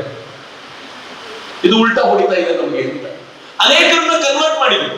ಕನ್ವರ್ಟ್ ಮಾಡಿದ ನಂತರ ಪ್ರಾಬ್ಲಮ್ ಜೈಲರ್ವರೆಗೂ ಹೋಯ್ತು. ಜೈಲರ್ ನೀವು ಮಾಡ್ರಿ ಕನ್ವರ್ಟ್, ನೀವ್ ಯಾಕೆ ಕಂಪ್ಲೇಂಟ್ ಮಾಡ್ತೀರಾ? ಸಾವರ್ಕರ್ ಆರಂಭದಲ್ಲಿ ಹೇಳಿದ್ರು, ಇಲ್ಲ ನಮ್ಮಲ್ಲಿ ಕನ್ವರ್ಟ್ ಮಾಡುವಂತ ಈ ಪದ್ಧತಿಯೇ ಇಲ್ಲ ಅಂತ ಹೇಳ್ಬಿಟ್ಟು ರೂಮಿಗೆ ಬಂದಲ್ಲಿ ಅನ್ನಿಸ್ತವ್ರಿಗೆ ಮಾಡಿ ತೋರಿಸ್ಬೇಕು ಅಂತ ಒಬ್ಬ ಕಟ್ಟರ್ ಮುಸ್ಲಿಮ್ನ ಹಿಡ್ಕೊಂಡ್ಬಂದ್ರು. ಅವನಿಗೆ ಚೆನ್ನಾಗಿ ಹಿಂದೂ ಧರ್ಮದ ಬಗ್ಗೆ ಎಲ್ಲ ಹೇಳಿದ್ರು. ಹೇಳಿ ಏನ್ ಮಾಡಿದ್ರು ಅಂತಂದ್ರೆ, ಅವನಿಗೆ ನೀರನ್ನು ಪ್ರೋಕ್ಷಣೆ ಮಾಡಿ, ಅವನಿಗೆ ಗೀತೆಯ ಒಂದೆರಡು ಶ್ಲೋಕವನ್ನು ಹೇಳ್ಕೊಟ್ಟು ಅವನನ್ನ ಹಿಂದೂ ಧರ್ಮಕ್ಕೆ ವಾಪಸಿ ಮಾಡಿಸಿ ಹೇಳಿದ್ರು, ನಾವು ಮುಸಲ್ಮಾನರನ್ನು ವಾಪಸ್ ಕರ್ಕೊಂಡ್ ಬರೋ ತಾಕತ್ತಿದ್ದೀವಿ, ನೀವ್ ಹಿಂದೂಗಳನ್ನ ಮುಟ್ಟಿದ್ರೆ ಹಿಂಗೆ ವಾಪಸ್ ಕರ್ಕೊಂಡ್ ಬರೋ ಕೆಪಾಸಿಟಿ ನಮಗೂ ಇದೆ ಅಂತ ಸಾವರ್ಕರ್ ಹೇಳಿದಿರೋ ಪರಿಣಾಮವಾಗಿ ಮುಸಲ್ಮಾನರು ಅನಿವಾರ್ಯವಾಗಿ ಸೈಲೆಂಟ್ ಆಗ್ಬೇಕಾಗಿ ಬಂತು. ಮಿತ್ರ, ಮಜಾ ಏನ್ ಗೊತ್ತೇ ಮುಂದಕ್ಕೆ ಎಷ್ಟರ ಮಟ್ಟಿಗೆ ಮುಸಲ್ಮಾನರಾಗಿ ಕನ್ವರ್ಟ್ ಆಗಿದ್ರು ಬಹುತೇಕರು ಆನಂತರದ ದಿನಗಳಲ್ಲಿ ಮೂಲ ಧರ್ಮಕ್ಕೆ ವಾಪಸ್ ಬಂದಿದ್ದರ ಪರಿಣಾಮವಾಗಿ ಅಂಡಮಾನ್ ನಿಕೋಬಾರ್ ದ್ವೀಪಗಳಲ್ಲಿ ಮುಸಲ್ಮಾನರ ಸಂಖ್ಯೆ ಹೆಚ್ಚಾಗುವುದನ್ನ ಸಾವರ್ಕರ್ ತಡೆದು ಹಿಂದೂಗಳೇ ಜಾಸ್ತಿ ಆಗುವಂತೆ ಮಾಡಿದ್ರು. ಅದರ ಪರಿಣಾಮವಾಗಿ ಅದು ಹಿಂದೂಸ್ಥಾನದ ಭಾಗವಾಗಿ ಉಳಿತು. ಇಲ್ಲದೆ ಹೋಗಿದ್ರೆ ನಮ್ಮ ಕೆಳಭಾಗದಲ್ಲೊಂದು ಪಾಕಿಸ್ತಾನ ಇರ್ತಿತ್ತು. ಸಾವರ್ಕರ್ ಮಾಡಿದ ಕೆಲಸ ಇದು. ಉರ್ದು ಪ್ರತಿಯೊಂದು ಕಡೆ ತುಂಬೋಗಿತ್ತು. ಸಾವರ್ಕರ್ ಉರ್ದುವನ್ನ ತೆಗೆಸಿ ಆ ಜಾಗದಲ್ಲಿ ಹಿಂದಿಯನ್ನು ತುಂಬಿಸಿದ್ರು. ಅಂಡಮಾನಲ್ಲಿ ಇವತ್ತು ನೀವು ಮಾತಾಡ್ಲಿಕ್ಕೆ ಹಿಂದಿ ಸಿಗುತ್ತೆ ಅಂತಂದ್ರೆ ನೀವು ಅಂಡಮಾನಿಗೆ ನಮಸ್ಕಾರ ಮಾಡೋಕ್ಕಿಂತ ಮುಂಚೆ ಒಮ್ಮೆ ಸಾವರ್ಕರಿಗೆ ನಮಸ್ಕಾರ ಮಾಡಬೇಕು. ಹಿಂದೂಸ್ತಾನದಲ್ಲಿ ಜೋಡಿಸ್ಬಿಟ್ರಲ್ಲ ನೀವು ಇದನ್ನ, ಇಲ್ಲದೆ ಹೋಗಿದ್ರೆ ಏನಾಗಿರ್ತಿತ್ತು ಇದರ ಕಥೆ ಅಂತ ಅದು ಸಾವರ್ಕರ್ ಮಾಡಿದ್ರು. ಸಾವರ್ಕರ್ ಪ್ರತಿಭಟನೆಗೆ ನಿಂತರು. ಎಂತ ಪ್ರತಿಭಟನೆ? ಉಪವಾಸ ಸತ್ಯಾಗ್ರಹ ಸಾವರ್ಕರು ಮಾಡಿದ್ದಾರೆ. ಆದ್ರೆ ಯಾವತ್ತೂ ಆಮರಣ ಅಂತ ಉಪವಾಸ ಮಾಡಲಿಲ್ಲ. ಸಾವರ್ಕರ್ ಹೇಳೋರು ಸತ್ಯ ಏನ್ ಮಾಡ್ಬೇಕು ನಾವು, ಬದುಕ್ಬಿಟ್ಟು ಹೋರಾಟ ಮಾಡ್ಬೇಕು ನಾವು. ಒಬ್ಬ ನಾನಿಗೋಪಾಲ ಅಂತ ಹುಡುಗ ಆಮರಣ ಅಂತ ಉಪವಾಸ ಮಾಡಿದ. ಅವ್ರ ಉಪವಾಸ ಹೆಂಗೆ ತೀವ್ರ ಆಯ್ತು ಅಂದ್ರೆ ಬ್ರಿಟಿಷರು ಮೂಗಲ್ ಪೈಪ್ ಹಾಕಿ ಹಾಲು ತುಂಬೋ ಪ್ರಯತ್ನ ಮಾಡಿದ್ರು, ಏನ್ ಮಾಡಿದ್ರು ಒಪ್ಕೊಳ್ಳಿಲ್ಲ. ಕೊನೆಗೆ ಸಾವರ್ಕರ್ ಹೇಳಿದ್ರೆ ನಾನು ಮಾತಾಡ್ತೀನಿ ಅವ್ರ ಜೊತೆ, ನಂಗೆ ಅವಕಾಶ ಮಾಡ್ಬಿಟ್ಟು ಬ್ರಿಟಿಷರು ಬಿಡ್ಲಿಲ್ಲ. ಕೊನೆಗೆ ಸಾವರ್ಕರ್ ತಾವು ಉಪವಾಸ ಕೂತು. ನಾನಿಗೋಪಾಲ ಬಹಳ ಬೇಜಾರಾಯ್ತು, ನನಗೋಸ್ಕರ ಸಾವರ್ಕರ್ ಕೂತಿದಾರಲ್ಲ ಅಂತ. ಕೊನೆಗೆ ಬ್ರಿಟಿಷರು ಹೋಗಿ ಮಾತಾಡಿ ಅವನ ಜೊತೆ ಅವಕಾಶ ಮಾಡ್ಬಿಟ್ರು. ಸಾವರ್ಕರ್ ಮಾತಾಡ್ತಾ ಅವ್ನ ಕಿವಿಯಲ್ಲಿ ಹೇಳಿದ್ರು, ನೋಡೋ ಎಷ್ಟು ಚೆನ್ನಾಗಿದೆ ಕೇಳಿ, ಸಾಯೋದಿದ್ರೆ ಸಾಯಿಸ್ತಾ ಸಾಯ್ಬೇಕನ್ನ, ಹಿಂಗೆ ಸಾಯೋದ್ರಲ್ಲಿ ಏನ್ ಮಜಾ ಇದೆ ಒಂದು ಕಣ್ ಮುಚ್ಕೊಂಡಿದ್ದೊಂದು ಕಣ್ ಬಿಟ್ಟ ಚೆನ್ನಾಗಿದೆ ಇದು ಅಂತ. ಹಂಗಿದ್ರೆ ಉಪವಾಸ ಕ್ಯಾನ್ಸಲ್ ಮಾಡ್ತೀನಿ ಅಂತ. ಹಂಗಂತ ಸಾವರ್ಕರ್ ಸೇರಿದ ಎಲ್ಲ ಕ್ರಾಂತಿಕಾರಿಗಳಿಗೆ ಹೇಳಿದ್ರು, ಚೆನ್ನಾಗಿ ತಿನ್ನಿ. ಸಾವರ್ಕರ್ ಹೇಳಿ ಮಾಡ್ತಿದ್ರು, ಚೆನ್ನಾಗಿ ತಿನ್ನಿ, ಕೊಬ್ಬಿ ಬೆಳೀರಿ, ಕೆಲಸ ಮಾತ್ರ ಮಾಡಬೇಡಿ. ಪ್ರತಿಭಟನೆ ಮಾಡೋದು ಹಿಂಗೆ ಅಂತ, ನೀವು ತಿನ್ಬೇಕು, ಚೆನ್ನಾಗಿ ತಿನ್ಬೇಕು, ಕೆಲಸ ಮಾಡಬಾರ್ದು ಅಂತ. ಪ್ರತಿಭಟನೆ ಕಾವು ಹೆಂಗಾಯ್ತು ಅಂತಂದ್ರೆ, ಸಾವರ್ಕರ್ ನೇತೃತ್ವ ವಹಿಸಿದ ಈ ಪ್ರತಿಭಟನೆ ಕಾರಣದಿಂದ ಜೈಲಿನಲ್ಲಿ ಅನೇಕ ಸುಧಾರಣೆಗಳು ಬಂದವು. ಕಾಲಕ್ರಮದಲ್ಲಿ ರಾಜಕೀಯ ಕೈದಿಗಳ ಬಿಡುಗಡೆಗೂ ಕೂಡ ಅದು ಕಾರಣವಾಯ್ತಲ್ಲ. ಇದು ಹಿಂದೆ ನಿಂತಿದ್ದಂತ ನೇತಾರರು ಯಾರು ಅಂತಂದ್ರೆ ಸಾವರ್ಕರ್ ಅನ್ನುವಂತ ಈ ಅಪರೂಪದ ವ್ಯಕ್ತಿ. ಮಿತ್ರ, ಕೊನೆಗೂ ಸಾವರ್ಕರ್ನ ಬ್ರಿಟಿಷರು ಬಿಡುಗಡೆ ಮಾಡಿದ್ದು ಸಾವರ್ಕರ್ ಬರೆದ ಪೆಟಿಷನ್ನಿಗಲ್ಲ. ಸಾವರ್ಕರ್ನ ಪ್ರಭಾವ ಎಷ್ಟು ಜೋರಾಗಿತ್ತು ಅಂತಂದ್ರೆ, ಸಾವರ್ಕರ್ ಗಾಣ ಸುತ್ತುವಂತ ಚಿತ್ರ ಪತ್ರಿಕೆಗಳಲ್ಲಿ ಬರ್ತಾ ಇತ್ತು. ಸಾವರ್ಕರ್ ಹಗ್ಗ ಹೊಸ್ತಾ ಇದ್ದ ಚಿತ್ರಪತ್ರಿಕೆಗಳು ಬರ್ತಾ ಇತ್ತು. ಸಾವರ್ಕರ್ನ ಟ್ರೈಪಾಡ್ ಕಟ್ಟಿ ಅವರಿಗೆ ಹೊಡಿತಾ ಇದ್ದಂತ ಬಾಲ್ಕೋಲ್ನಿಂದ ಹೊಡಿತಾ ಇದ್ದ ಚಿತ್ರ ಗದರ್ ಪತ್ರಿಕೆಗಳಲ್ಲಿ ಬಂದ ನಂತರ ಇಡೀ ಜನ ನೋಡಿದ್ರು. ನನಗೆ ಚೆನ್ನಾಗಿ ನೆನಪಿದೆ, ನಾನು ಸಾವರ್ಕರ್ ಪುಸ್ತಕ ಬಿಡುಗಡೆಗೆ ಒಂದು 14-15 ವರ್ಷದ ಹಿಂದೆ ಮೈಸೂರಿಗೆ ಹೋಗಿದ್ದಾಗ ಪುಸ್ತಕ ಬಿಡುಗಡೆಯ ಕಾರ್ಯಕ್ರಮದಲ್ಲಿ ಒಬ್ಬ ಅಡ್ವೊಕೇಟ್ ಬಂದಿದ್ರು, ಮೈಸೂರಿನವರು, ಬಹಳ ದೊಡ್ಡ ಅಡ್ವೊಕೇಟ್, ಹಿಂದುತ್ವಕ್ಕೋಸ್ಕರ ಬಹಳ ಕೆಲಸ ಮಾಡ್ತಾರೆ. ನನ್ನ ಮನೆಗೆ ನೀನು ಬರಲೇಬೇಕು ಇವತ್ತು ಅಂದ್ರು. ನಾನು ತುಂಬಾ ಚಿಕ್ಕವನು, ನಾ ಹಿರಿಯರು ಹೇಳಿದ್ಮೇಲೆ ಇಲ್ಲ ಅಂತ ಹೇಳೋದಕ್ಕಿಂತ ಅವ್ರ ಮನೆಗೆ ಹೋದಾಗ ಅವ್ರ ತಾಯಿ ಫೋಟೋ ತೋರಿಸಿದ್ರು. ನಮ್ಮಮ್ಮ ಇವರು ಸಾವರ್ಕರ್ ಗಾಣ ಸುತ್ತೋ ಫೋಟೋ ನೋಡಿದ್ಮೇಲೆ ಅವ್ರ ತಲೆಗೆ ಎಣ್ಣೆ ಹಾಕೋದನ್ನೇ ಬಿಟ್ಬಿಟ್ರು. ಯಾಕೆ ಅಂತ ಕೇಳಿದಕ್ಕೆ, ನಾನು ಹಾಕೋ ಎಣ್ಣೆಯಲ್ಲಿ ಸಾವರ್ಕರ್ ತೆಗೆದಿರೋ ಎಣ್ಣೆ ಬಂದ್ರೆ ದೇವರು ಕ್ಷಮಿಸ್ತಾರೆ ಅಂತ ಅವತ್ತು ಡಿಸೈಡ್ ಮಾಡಿದವರು. ಜೀವನದ ಕೊನೆವರೆಗೂ ತಲೆಗೆ ಎಣ್ಣೆನೆ ಹಾಕಲಿಲ್ಲ ಚಕ್ರವರ್ತಿ. ನನಗೆ ನೆನಪಾಯ್ತು, ಅದಕ್ಕೆ ಕರ್ಕೊಂಡು ಬಂದು ತೋರಿಸಿದೆ ಅಂತ ಮಿತ್ರರು. ಏನ್ ಪ್ರಭಾವ ಇದು! ಒಬ್ಬ ಮನುಷ್ಯ ಜೈಲಲ್ಲಿದ್ದು ಇನ್ಫ್ಲೂಯೆನ್ಸ್ ಮಾಡಬಲ್ಲ ಅಂತಂದ್ರೆ ಅದು ಸಾವರ್ಕರ್ ವ್ಯಕ್ತಿತ್ವ. 500 ರೂಪಾಯಿ ಕೊಟ್ಟು ಬರ್ತ್ಡೇ ಕರ್ಕೊಂಡ್ ಬರ್ಬೇಕಾಗಿರ್ಲಿಲ್ಲ ಸಾವರ್ಕರ್ಗೆ. ನಿಮ್ ಬರ್ತ್ಡೇ ಸೆಲೆಬ್ರೇಟ್ ಮಾಡ್ಬೇಕು, ಆ ಸೆಲೆಬ್ರೇಷನ್ಗೆ ದುಡ್ಡು ಕೊಟ್ಟು ಜನರನ್ನು ಕರ್ಕೊಂಡು ಬರ್ಬೇಕಾದ ಸ್ಥಿತಿ ಸಾವರ್ಕರ್ಗೆ ಇರಲಿಲ್ಲ. ಸಾವರ್ಕರ್ ವ್ಯಕ್ತಿತ್ವ ಅಷ್ಟು ಅಗಾಧವಾಗಿತ್ತು. ಜೈಲಿನಲ್ಲಿ ಕೂತಾಗ್ಲೂ ಕೂಡ ಅವರ ಅತ್ಯದ್ಭುತವಾಗಿರುವಂತಹ ಚಿಂತನೆಯನ್ನ ಸ್ಪ್ರೆಡ್ ಮಾಡಬಲ್ಲಂತ ಸಾಮರ್ಥ್ಯವನ್ನು ಹೊಂದಿದ್ದವರು ಸಾವರ್ಕರ್ ಅಂತ. ಮಿತ್ರ, ಸಾವರ್ಕರ್ನ ಫೈನಲಿ ಬಿಡುಗಡೆ ಮಾಡಿದ್ರು. ಸಾವರ್ಕರ್ ಒಬ್ಬರೇ ಅಲ್ಲ, ಅಪರೂಪದ ಸಂಗತಿ ಗೊತ್ತಿಲ್ಲದೆ ಇರೋದು ಕಾಂಗ್ರೆಸ್ಸಿಗೂ ಗೊತ್ತಿರೋ ಡೌಟ್ ನನಗೆ, ಸಾವರ್ಕರ್ ಅಣ್ಣ ಕೂಡ ಅದೇ ಜೈಲಲ್ಲಿತ್ತು. ಸಾವರ್ಕರ್ಗಿಂತ 1 ವರ್ಷ ಮುಂಚೆ ಹೋಗಿದ್ರು. ಆದ್ರೆ ಅವರಲ್ಲಿದ್ದಾರೆ. ಸಾವರ್ಕರ್ ನನ್ನ ತಮ್ಮ ಇಲ್ಲಿ ಬಂದಿದ್ದಾನೆ ಅಂತ ಅಣ್ಣನಿಗೆ ಗೊತ್ತಾಗಿದ್ದು 1 ವರ್ಷ ಆದ್ಮೇಲೆ. ಅಂದ್ರೆ ಆ ಜೈಲಿನ ಸಿಸ್ಟಮ್ ಹೆಂಗಿದ್ದಿರ್ಬೋದು ಲೆಕ್ಕ ಹಾಕೊಳ್ಳಿ. 1 ವರ್ಷ ಆದ್ಮೇಲೆ ಒಬ್ಬರೊಬ್ರು ಕಣ್ಣು ಮಿಲಾಯಿಸ್ಲಿಕ್ಕೆ ಅವಕಾಶ ಸಿಕ್ಕಿತ್ತು.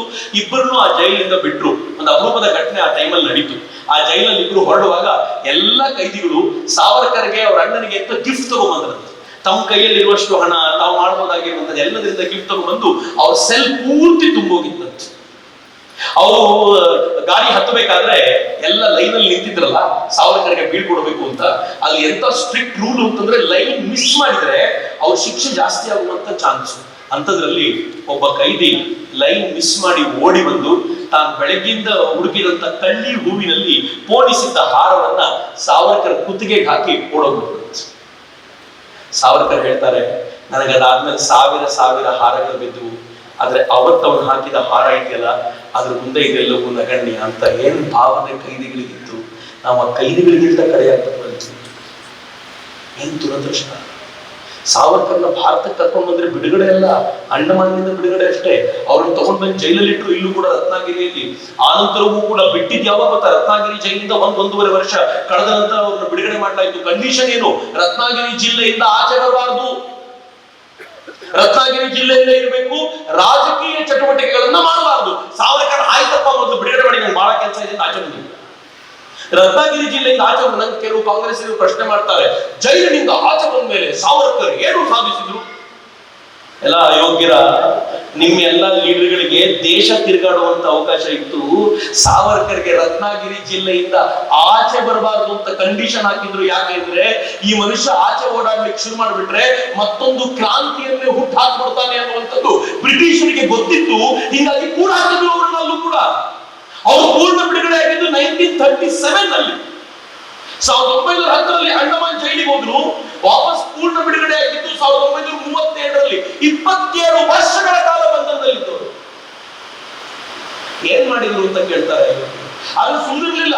ರಾಜಕೀಯ ಕೆಲಸ ಮಾಡಬಾರದು ತಾನೆ, ಹಿಂದುತ್ವದ ಕೆಲಸ ಮಾಡ್ತೀವಿ ಅಂತ ಈ ದೇಶದಲ್ಲಿ ಉಪೇಕ್ಷಿತ ಬಂಧುಗಳು, ಯಾರನ್ನ ದಲಿತರು ಅಂತ ಕರೀತಾರೆ, ಯಾರನ್ನ ಉಪೇಕ್ಷೆಗೊಳಗಾದವರು, ಯಾರನ್ನ ತುಳಿತಕ್ಕೊಳಗಾದವರು ಅಂತ ಕರೀತಾರೆ, ಅವರೆಲ್ಲರನ್ನೂ ಹತ್ರಕ್ಕೆ ಸೆಳೆಕೊಂಡು ಅಲ್ಲಿನ ವಿಠ್ಠಲ ಮಂದಿರ, ಫೇಮಸ್ ವಿಠ್ಠಲ ಮಂದಿರಕ್ಕೆ ದಲಿತರಿಗೆ ಪ್ರವೇಶ ಇಲ್ಲ ಅಂದಾಗ ಬ್ರಾಹ್ಮಣರ ಜೊತೆ ಚರ್ಚೆ ಕೂತು, ಅದ್ ಯಾವ ನೀವು ಶಾಸ್ತ್ರ ಗ್ರಂಥ ದಲಿತರಿಗೆ ಪ್ರವೇಶ ಕೊಡಬಾರದು ಅಂತ ಹೇಳುತ್ತೋ ತೋರಿಸಿ ನಾನು ನೋಡ್ತೀನಿ ಅಂತಂದ್ರೆ ಯಾರಿಗೂ ಉತ್ತರ ಸಿಗ್ಲಿಲ್ಲ. 3 ದಿನಗಳ ಕಾಲ ವಾದ ನಡೆದ ನಂತರ ಎಲ್ಲ ಬ್ರಾಹ್ಮಣರು ತಲೆ ತಗ್ಗಿಸಿ ನಿಂತರು. ಅದೇ ದೇವಸ್ಥಾನಕ್ಕೆ ದಲಿತರನ್ನ ಕರ್ಕೊಂಡು ಹೋಗಿ ಪೂಜೆ ಮಾಡಿಸಿದ್ರು ಸಾವರ್ಕರ್. ಆದ್ರೆ ಇಲ್ಲಿ ನಿಲ್ಲಿಲ್ಲ. ರತ್ನಾಗಿರಿಯಲ್ಲಿ ಪತಿತ ಪಾವನ ಮಂದಿರ ಕಟ್ಟಿದ್ರು. ಹೋಗ್ಬಂದಿದ್ದೀನಿ ಆ ಮಂದಿರಕ್ಕೆ. ಆ ಪತಿತ ಪಾವನ ಮಂದಿರ ಹೆಂಗಿದೆ ಗೊತ್ತಾ? ನೀವು ನೇರವಾಗಿ ಒಳಗೆ ಹೋಗಿ ಪ್ರತಿಯೊಬ್ಬರೂ ಕೂಡ ಭಗವಂತನ ಪಾದಗಳನ್ನ ಮುಟ್ಟಿ ಪೂಜೆ ಮಾಡಬಹುದಾಗಿರುವಂತ ಮಂದಿರವನ್ನ ನಿರ್ಮಾಣ ಮಾಡಿಕೊಂಡು ಈ ನಾಡಿನಲ್ಲಿ ಅಸ್ಪೃಶ್ಯತೆ ತೊಲಗಬೇಕು ಅಂತ ರತ್ನಾಗಿರಿಯ ಮೂಲಕ ಹೋರಾಟವನ್ನ ಮಾಡಿದವರು ಸಾವರ್ಕರ್. ಆದ್ರೆ ಮಿತ್ರರೇ, ಗಾಂಧೀಜಿ ಎಷ್ಟು, ಡಾಕ್ಟರ್ ಬಾಬಾ ಸಾಹೇಬ್ ಅಂಬೇಡ್ಕರ್ ಅಷ್ಟು ಈ ವಿಚಾರ ಯಾಕೆ ಪಾಪ್ಯುಲಾರಿಟಿ ಪಡ್ಕೊಳ್ಳಿಲ್ಲ ಅಂದ್ರೆ ರತ್ನಾಗಿರಿ ಜಿಲ್ಲೆಯಿಂದ ಆಚೆಗೆ ಹೋಗುವಂತಲೇ ಇರಲಿಲ್ಲ. ಏನಾಯ್ತು ಅಂತ ಹೊರ ಜಗತ್ತಿಗೆ ಗೊತ್ತಾಗುವಂತೆ ಇರಲಿಲ್ಲ. ಆದ್ರೆ ಸಾವರ್ಕರ್ ನಿಜವಾದ ಹೃದಯದಿಂದ ಈ ಪ್ರಯಾಸವನ್ನು ಪಟ್ಟು ಎಂತ ದೊಡ್ಡ ಪ್ರಯತ್ನ ಮಾಡಿದ್ರು ಅಂತಂದ್ರೆ, ಸಾವರ್ಕರ್ ಒಂದು ಹೋಟೆಲ್ ನಿರ್ಮಾಣ ಮಾಡಿದ್ರು. ಆ ಹೋಟೆಲ್ ಹೆಂಗಿತ್ತು ಗೊತ್ತೇನು? ಅಡಿಗೆ ಮಾಡೋರು ಮಹಾಜಾತಿಗೆ ಸೇರಿದವರು, ದಲಿತರ ಜಾತಿಗೆ ಸೇರಿದವರು, ಮ್ಯಾನೇಜರ್ ಇನ್ನೊಂದು ಜಾತಿಗೆ ಸೇರಿದವರು, ತಿಂಡಿ ತಂದ್ಕೊಡೋದು ಮತ್ತೊಂದು ಜಾತಿಗೆ ಸೇರಿದವರು, ಎಲ್ಲರೂ ಬೇರೆ ಬೇರೆ ಜಾತಿಯವರು. ಮೇಲ್ವರ್ಗದವರು ಬರಲ್ಲ ಅಂತ ನಿಶ್ಚಯ ಮಾಡಿರ್ತಿದ್ರಲ್ಲ, ಸಾವರ್ಕರ್ ಏನ್ ಮಾಡ್ತಿದ್ರು, ನನ್ನನ್ನು ಯಾರು ಭೇಟಿ ಮಾಡ್ಲಿಕ್ಕೆ ಬರ್ತಾರೋ ಈ ಹೋಟ್ಲಿಗೆ ಬರ್ಬೇಕು ಅಂತ ಹೋಟ್ಲಿಗೆ ಹೋಗಿ ಕೂತ್ಬಿಡೋರು. ಸಾಯಂಕಾಲ ಸಾವರ್ಕರ್ನ ಭೇಟಿ ಮಾಡ್ಲಿಕ್ಕೆ ಬರುವಂತ ಪ್ರತಿಯೊಬ್ಬರು ಹೋಟ್ಲಿಗೆ ಬರ್ಬೇಕಿತ್ತು, ಅದೇ ಹೋಟ್ಲಲ್ಲಿ ಟೀ ಕುಡಿಬೇಕಿತ್ತು, ಅದೇ ಹೋಟೆಲ್ ತಿಂಡಿ ತಿನ್ಬೇಕಿತ್ತು, ಅದೇ ಹೋಟೆಲ್ ಬಿಲ್ ಕೊಟ್ಟು ಹೋಗ್ಬೇಕಿತ್ತು. ಅವನು ಸಾವರ್ಕರ್ಜಿ ಅಂತ ಏನಾದ್ರು ಹೇಳಲಿಕ್ಕೆ ಹೋದ್ರೆ, ಸಾವರ್ಕರ್ಜಿ ಹೆಂಗ್ ಬುದ್ಧಿವಂತರಾಗಿದ್ರು ಅಂತಂದ್ರೆ, ಅವನಿಗೆ ಏನಾದ್ರೂ ಇದು ಬಂತು ಅಂತಂದ್ರೆ ಮಾರನೇ ದಿನ ಪತ್ರಿಕೆಯಲ್ಲಿ ಸುದ್ದಿ ಬರೋ ತರ ನೋಡ್ಕೊಳ್ಳೋರು. ಇವತ್ತು ಅವನು ಹೋಗಿ ಆ ಹೋಟ್ಲಲ್ಲಿ ತಿಂಡಿ ತಿಂದ ಅಂತ ಅವನಿಗೆ ಗಾಬರಿಯಾಗಿ ಬರೋನು. ಸಾವರ್ಕರ್, ನಾನು ಏನ್ ಮಾಡ್ಲಿ, ಪತ್ರಿಕೆಯೆಲ್ಲ ಬಂದ್ಬಿಟ್ಟಿದೆ, ಮತ್ತೊಂದಿನ ಬಂದ್ಬಿಡು, ಹೋಗ್ಬಿಡುತ್ತದೆ ಪ್ರಾಯಶ್ಚಿತ್ತ. ಹಿಂಗ್ ಮಾಡಿ ಎಲ್ಲರನ್ನೂ ಸಾಮರಸ್ಯದ ಬಂಧಕ್ಕೆ ತರುವಂತ ಪ್ರಯತ್ನ ಮಾಡಿದವರು ಸಾವರ್ಕರ್. ಸುಮ್ಮನಿರ್ಲಿಲ್ಲ ಮನುಷ್ಯ. ಯಾಕೆ ಸಾವರ್ಕರ್ ಅಂದ್ರೆ ಇವ್ರಿಗೆಲ್ಲ ಟೆನ್ಷನ್ ಗೊತ್ತಾ? ಜಾತಿ ಹೆಸರಲ್ಲಿ ಜನರನ್ನು ಒಡೆದು ಓಟು ತೆಗೆದುಕೊಳ್ಳುವಂತ ಜನರಿಗೆ ಸಾವರ್ಕರ್ ಬಂದ್ರು ಅಂದ್ರೆ ಎಲ್ಲ ಜಾತಿಯನ್ನು ಒಗ್ಗಟ್ಟು ಮಾಡುವಂತ ಪ್ರಯತ್ನ ನಡೆಸಿ ಹಿಂದುತ್ವದ ಆಧಾರದ ಮೇಲೆ ರಾಷ್ಟ್ರ ಕಟ್ಟುವ ಪ್ರಯತ್ನ ನಡೆಯುತ್ತಲ್ಲ, ಅದು ಸಹಿಸ್ಲಿಕ್ಕಾಗಲ್ಲ ಇವರಿಗೆ. ಅದೇ ಕಾರಣ ಅಷ್ಟೇ, ವೋಟ್ ಬ್ಯಾಂಕ್ ರಾಜಕಾರಣ ಸಾವರ್ಕರ್ ಮುಂದೆ ನಡೆಯಲ್ಲ ಅನ್ನೋ ಕಾರಣಕ್ಕೋಸ್ಕರ. ಆದ್ರೆ ಮಿತ್ರರೇ, ಸಾವರ್ಕರ್ ನಾವು ಪ್ರೀತಿಯಿಂದ ನೋಡ್ಕೊಳ್ಳಿಲ್ಲ. ಎಷ್ಟು ಕಿರಿಕಿರಿ ಮಾಡಿದ್ವಿ ಸಾವರ್ಕರ್ಗೆ ಅಂತಂದ್ರೆ, ಪ್ರತಿ ಹಂತದಲ್ಲೂ ಸಾವರ್ಕರ್ನ ಕಿರಿಕಿರಿ ಮಾಡ್ತಾ ಇದ್ವಿ. ಸಾವರ್ಕರ್ಗೆ 60 ವರ್ಷ ಆದಾಗ ಷಷ್ಠಿ ಪೂರ್ತಿ ಮಾಡಬೇಕು ಅಂತ, 60 ವರ್ಷ ಆಗಿದೆ ಅಂತ ಸಾವರ್ಕರ್ 60 ವರ್ಷದ ಆಚರಣೆ ಮಾಡಬೇಕು ಅಂತ ಜಿ.ವಿ. ಹತ್ರಿ ಪ್ರಯತ್ನ ಪಡುವಾಗ ಕಾಂಗ್ರೆಸ್ಸಿಗರು ಹೇಳಿದ್ರು, ಸಾವರ್ಕರ್ಗೆ ಏನಾದ್ರು ಇದು ಮಾಡಿದ್ರೆ ನಾವು ಕಲ್ಲಲ್ಲಿ ಹೊಡಿತೀವಿ, ನಾವು ಮಸಿ ಎತ್ತಿಸ್ತೀವಿ. ಜಿ.ವಿ. ಹೇಳಿದ್ರು, ತಾಕತ್ ನಿಮ್ದು ಜಾಸ್ತಿನೋ ಸಾವರ್ಕರ್ ಜಾಸ್ತಿನೋ ನೋಡೇ ಬಿಡ್ತೀವಿ, ನಿಮ್ ತಾಕತ್ ನೀವು ತೋರಿಸಿ, ನನ್ನ ತಾಕತ್ ನಾನು ತೋರಿಸ್ತೀನಿ ಅಂತ ದೊಡ್ಡ ಕಾರ್ಯಕ್ರಮ ಮಾಡಲಾಯ್ತು. ಸಾವಿರ ಸಂಖ್ಯೆ ಜನ ಸೇರಿದ್ರು, ಕಾಂಗ್ರೆಸ್ಸಿಗರು ಪಕ್ಕನೇ ಇರಲಿಲ್ಲ. ಎಲ್ಲರೂ ಸೇರ್ಕೊಂಡು ಸಾವರ್ಕರ್ಗೆ ಏನ್ ಹೇಳಿದ್ರು ಗೊತ್ತಾ? ಇನ್ಮುಂದೆ ನೀವು ಬರೀ ಸಾವರ್ಕರ್ ಅಲ್ಲ, ಇವತ್ತಿನಿಂದ ಸ್ವಾತಂತ್ರ್ಯ ವೀರ ಸಾವರ್ಕರ್ ಅಂತ ಸಾವರ್ಕರ್ಗೆ ಬಿರುದು ಕೊಡಲಾಯಿತು. ವೀರ್ ಸಾವರ್ಕರ್ ಅಂತ ಇವತ್ತಿಗೂ ನಾವೇನ್ ಕರಿತೀವಿ, ಆ ವೀರ್ ಸಾವರ್ಕರ್ ಅನ್ನೋ ಬಿರುದು ಸಿಕ್ಕಿದ್ದು ಅವತ್ತು. ನಂಗೆ ಅನೇಕ ಕಾಂಗ್ರೆಸ್ಸಿಗರು ಪ್ರಶ್ನೆ ಮಾಡಿದ್ರು, ತಮಗೆ ತಾವೇ ಹೆಸರು ಕೊಟ್ಕೊಂಡಿದ್ದು ಚಾಚಾ ಅಂತ ಮಾತ್ರ. ಆದ್ರೆ ವೀರ್ ಅನ್ನೋ ಹೆಸರು ತಮಗೆ ತಾವೇ ಕೊಟ್ಕೊಂಡಿರೋದಲ್ಲ. ವೀರ್ ಅನ್ನೋ ಹೆಸರು ಇಡೀ ಜನ ಷಷ್ಠಿ ಪೂರ್ತಿಯ ದಿನ ಬಹಳ ಹೆಮ್ಮೆಯಿಂದ ಪ್ರೀತಿಯಿಂದ ಕೊಟ್ಟಿದ್ದು ವೀರ್ ಅನ್ನುವಂತ ಹೆಸರು. ಅಲ್ಲಿಗೆ ನಿಲ್ಲಿಲ್ಲ ಮಿತ್ರರೇ. 1960ನಲ್ಲಿ ಸಾವರ್ಕರ್ಗೋಸ್ಕರ ಒಂದು ವಿಶೇಷ ಹಬ್ಬ ಮಾಡಬೇಕು ಅಂತ ನಿಶ್ಚಯ ಮಾಡಿದ್ರು, ಮೃತ್ಯುಂಜಯ ದಿವಸ ಅಂತ. ಯಾಕೆ ಗೊತ್ತಾ? ಸಾವರ್ಕರ್ ಇನ್ನು ಅಂಡಮಾನ್ ಜೈಲಿನಲ್ಲಿ ಇದ್ರೆ ಬಿಡುಗಡೆ ಆಗ್ಬೇಕಾಗಿದ್ದ ವರ್ಷ. ಆ ಹಬ್ಬ ಮಾಡಬೇಕು ಅಂತ ನಿಶ್ಚಯ ಮಾಡಿದಾಗ ಸ್ವತಂತ್ರ ಭಾರತದಲ್ಲಿ ನೆಹರು ಅದನ್ನು ವಿರೋಧಿಸಿದ್ರು. ಅಕಸ್ಮಾತ್ ನೀವು ಇದನ್ನ ಮಾಡೋದಾದ್ರೆ ಇದರ ವರದಿ ಕೂಡ ಆಲ್ ಇಂಡಿಯಾ ರೇಡಿಯೋದಲ್ಲಿ ಬರದೇ ಇರೋ ತರ ನೋಡ್ಕೊಳ್ತೀನಿ ಅಂತ ಇಡೀ ಪ್ರೋಗ್ರಾಮಿನ ವರದಿ ಬರದೇ ಇರೋ ತರ ನೋಡ್ಕೊಂಡು ಅಲ್ಲಿಗೆ ನಿಲ್ಲಿಲ್ಲ. ಅದಕ್ಕಿಂತ ಮುಂಚೆ 1948ನಲ್ಲಿ ಗಾಂಧೀಜಿ ಹತ್ಯೆ ಆಯಿತು ಅನ್ನೋ ಏಕೈಕ ಕಾರಣಕ್ಕೆ ನಾಥೂರಾಮ್ ಗೋಡ್ಸೆ ಸಾವರ್ಕರ್ ಜೊತೆ ಸಂಪರ್ಕ ಇಟ್ಕೊಂಡಿದ್ದ ಅನ್ನೋ ಒಂದೇ ಒಂದು ಕಾರಣಕ್ಕೆ ಸಾವರ್ಕರ್ನ ಕೋರ್ಟಿನ ಕಟಕಟೆ ನಿಲ್ಲಿಸಿ ನಾಥೂರಾಮ್ ಗೋಡ್ಸೆ ಹಿಂದೆ ಕೂರಿಸ್ತಾರೆ. 1 ವರ್ಷ ಜೈಲಲ್ಲಿ ಇಟ್ಟಿದ್ರು ಸಾವರ್ಕರ್ನ. ಅಂಡಮಾನ್ ಜೈಲಿನಲ್ಲಿದ್ದಾಗ ಸಾವರ್ಕರ್ಗೆ 2 ಬಾರಿ ಆತ್ಮಹತ್ಯೆ ಮಾಡ್ಕೋಬೇಕು ಅಂತ ಅನ್ಸಿತ್ತು. ಮೊದಲನೇ ಬಾರಿ ಆತ್ಮಹತ್ಯೆ ಮಾಡ್ಕೋಬೇಕು ಅಂತ ಅನ್ಸಿದ್ದು ಯಾವಾಗಂದ್ರೆ, ಪಕ್ಕದ ಸೆಲ್ನಲ್ಲಿದ್ದ ಒಬ್ಬ ಕ್ರಾಂತಿಕಾರಿ ತನ್ನದೇ ಬಟ್ಟೆ ತೆಗೆದು ಕಿಟಕಿ ಕಟ್ಟಿ ಆತ್ಮಹತ್ಯೆ ಮಾಡ್ಕೊಂಡಾಗ ಅವ್ರಿಗೆ ಅನಿಸ್ತು ಬೆಸ್ಟ್ ಐಡಿಯಾ ಅಲ್ಲ, ಹೋಗ್ಬಿಟ್ರೆ ಕಿರಿಕಿರಿ ತಪ್ಪುತ್ತೆ ಅಂತ. ಆದ್ರೆ ಅವ್ರ ಮನಸ್ಸಲ್ಲಿತ್ತು ಕೊಲ್ತಾ ಸಾಯ್ಬೇಕು ಹೊರತು ಹಿಂಗೆ ಸಾಯ್ಬಾರ್ದು ಅಂತ ಉಳ್ಕೊಂಡಿದ್ದು. 2ನೇ ಬಾರಿ ಸಾಯ್ಬೇಕು ಅಂತ ಅನ್ಸಿದ್ ಯಾವಾಗ ಅಂತಂದ್ರೆ, ಆ ಗಾಣವನ್ನು ಸುತ್ತಬೇಕಾದಾಗ ಹೊಟ್ಟೆಗೆ ಕ್ರ್ಯಾಂಪ್ ಬಂತು, ಕುಸಿದು ಬಿದ್ರು, ಇಡೀ ಮೈ ಸಹಿಸಲು ಸಾಧ್ಯವಾಗಿರುವಂತ ಪೇಯ್ನು. ಅವರು ಬಂದು ಯೋಚನೆ ಮಾಡಿದ್ರು, ಈ ತರ ಪೇಯ್ನ್ ಹೊತ್ಕೊಂಡಿರುವಂತ ಈ ದೇಹವನ್ನು ತಗೊಂಡು ಬಿಡುಗಡೆ ಆದರೂ ಸ್ವಾತಂತ್ರ್ಯಕ್ಕೋಸ್ಕರ ಏನ್ ಮಾಡ್ಲಿಕ್ಕೆ ಸಾಧ್ಯ, ಸತ್ತೋಗೋದು ಒಳ್ಳೇದು. ಅದ್ರ ತಕ್ಷಣ ಒಳಗಿರುವಂತ ಇನ್ನೊಬ್ಬ ಸಾವರ್ಕರ್ ಎದ್ದು ಅಂತ ಹೇಳ್ದ, ಸರಿ ನಿನ್ ದೇಹ ಎಷ್ಟು ಗಟ್ಟಿಯಾಗಿದೆ ಅಂತ ಟೆಸ್ಟ್ ಮಾಡೋಣ. ಟೆಸ್ಟ್ ಹೆಂಗೆ ಮಾಡಿದ್ದು ಅಂತ ಅವ್ರು ಪ್ರತಿನಿತ್ಯ ಸಾಯಂಕಾಲ ಬರೋದು, ಇವತ್ತು ನನ್ನ ದೇಹ ಚೆನ್ನಾಗಿದ್ರೆ ಟಿಕ್ ಮಾರ್ಕ್ ಹಾಕ್ತಾರೆ, ಆರೋಗ್ಯ ಚೆನ್ನಾಗಿಲ್ಲ ಅಂದ್ರೆ ಇಂಟು ಮಾರ್ಕ್ ಹಾಕ್ತಾರೆ. 60 ದಿನಗಳ ಕಾಲ ಎವ್ರಿ ಟಿಕ್ ಅಥವಾ ಇಂಟು, ಚೆನ್ನಾಗಿದ್ರೆ ಟಿಕ್ಕು ಇಲ್ಲಾಂದ್ರೆ ಇಂಟು ಹಾಕೊಂಡು ನೋಡಿದ್ರು. 60 ದಿನ ಆದ್ಮೇಲೆ ಲೆಕ್ಕ ಹಾಕಿದ್ರೆ ಅವ್ರಿಗೆ ಗೊತ್ತಾಯ್ತು 45 ದಿನಗಳ ಕಾಲ ಹೆಲ್ತ್ ಹಾಳಾಗಿತ್ತು, 15 ದಿನ ಅಷ್ಟೇ ಚೆನ್ನಾಗಿತ್ತು. ಆದ್ರೆ ಸಾವರ್ಕರ್ ಅನ್ಕೊಂಡಿರುತ್ತೆ, ವಾ 60 ದಿನದಲ್ಲಿ 15 ದಿನ ದೇಹ ಚೆನ್ನಾಗಿದೆ ಅಂದ್ರೆ ಸ್ವಾತಂತ್ರ್ಯಕ್ಕೋಸ್ಕರ ಮಾಡುವ ಕೆಲಸ ಬಾಕಿ ಇದೆ, ನಾನು ಬದುಕಬೇಕು ಅಂತ ನಿಶ್ಚಯ ಮಾಡಿ ಸಾಯೋ ಪ್ರೋಗ್ರಾಮ್ ಕ್ಯಾನ್ಸಲ್ ಮಾಡಿಕೊಂಡರು ಅವರು. ಅಂತ ವ್ಯಕ್ತಿಯನ್ನ 1 ವರ್ಷಗಳ ಕಾಲ ಜೈಲಿನಲ್ಲಿರಿಸಿ ಎಷ್ಟು ಹಿಂಸೆ ಕೊಡಲಾಯಿತು ಅಂದ್ರೆ, ಕೊನೆಗೆ ಎಲ್ಲ ಸಾಕ್ಷ್ಯ ಆಧಾರಗಳನ್ನ ಪರಿಗಣಿಸಿ ಜಡ್ಜ್ ಹೇಳಿದ್ರು ನಿಮ್ದು ಏನು ಅಪರಾಧ ಇಲ್ಲ ಇದರಲ್ಲಿ ಅಂತ ಸಾಕ್ಷ್ಯ ಆಧಾರಗಳ ಸಮೇತ ಪ್ರೂವ್ ಆಗಿರೋದ್ರಿಂದ ನಿಮ್ಗೆ ಗೌರವಾನ್ವಿತವಾಗಿ ನಾವು ಬೀಳ್ಕೊಡ್ತಾ ಇದ್ದೀವಿ ಅಂತ ಬಹಳ ಪ್ರೀತಿ ಇದೆ. ಆದ್ರೆ ಇವತ್ತಿಗೂ ಏನು ಆರೋಪ ಮಾಡ್ತಾರೆ, ಸಾವರ್ಕರ್ ಗಾಂಧಿ ಹತ್ಯೆ ಮಾಡಿದ್ರು ಅಂತ. ಅಂದ್ರೆ ನಿಮ್ಗೆ ಪ್ರಜಾಪ್ರಭುತ್ವದ ಮೇಲೆ ವಿಶ್ವಾಸ ಇಲ್ಲ, ನಿಮ್ಗೆ ಈ ದೇಶದ ನ್ಯಾಯಾಂಗ ವ್ಯವಸ್ಥೆ ಮೇಲೆ ವಿಶ್ವಾಸ ಇಲ್ಲ, ಮತ್ತೆ ಯಾವ ಆಧಾರದ ಮೇಲೆ ಸರ್ಕಾರ ನಡೆಸ್ತೈತಿ? ನ್ಯಾಯಾಲಯ ಹೇಳಿರೋದನ್ನು ಒಪ್ಕೊಳ್ಳಿಕ್ಕೆ ಸಾಧ್ಯ ಇಲ್ಲ ಅಂದ್ಮೇಲೆ ಇನ್ಯಾರು ಹೇಳಬೇಕಿತ್ತು? ಕೇಳಿ ನೋಡಿ, NDTV ಹೇಳಿದ್ರೆ ಒಪ್ಕೋತೀವಿ ಅಂತ. ಇಲ್ಲಿ ಫೈನಲಿ ಹೇಳ್ಬೇಕಾಗಿರೋದು NDTV, ಅಲ್ಲಿಂದ ಬರ್ಬೇಕು.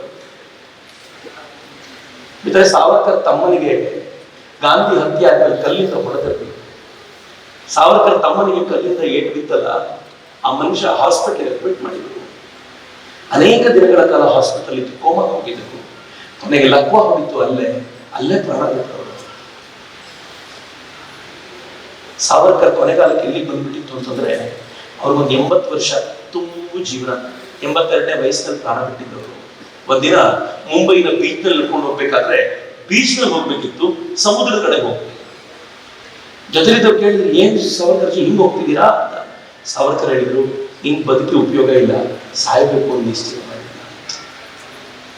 ಜೊತೆಲಿದ್ದವ್ರು ಹೇಳ್ಕೊಂಡು ಬಂದ್ರು ಸಾವರ್ಕರ್ನ, ಏನ್ ಹುಚ್ಚಿಡಿದಿದೆ ನಿಮ್ಗೆ, ಈ ಜನ ಸ್ವಲ್ಪ ಕಿರಿಕಿರಿ ಮಾಡ್ತಿರ್ಬೋದು ಇವಾಗ, ಆದ್ರೆ ಒಂದಿನ ನೀವು ಯಾರು ಅಂತ ಗೊತ್ತಾಗುತ್ತೆ, ಅವ್ರು ನಿಮ್ಗೆ ಗೌರವ ಕೊಡ್ತಾರೆ, ಬನ್ನಿ ಸಾವರ್ಕರ್ಜಿ ಅಂತ ಹೇಳ್ಕೊಂಡು ಬಂದ್ರು.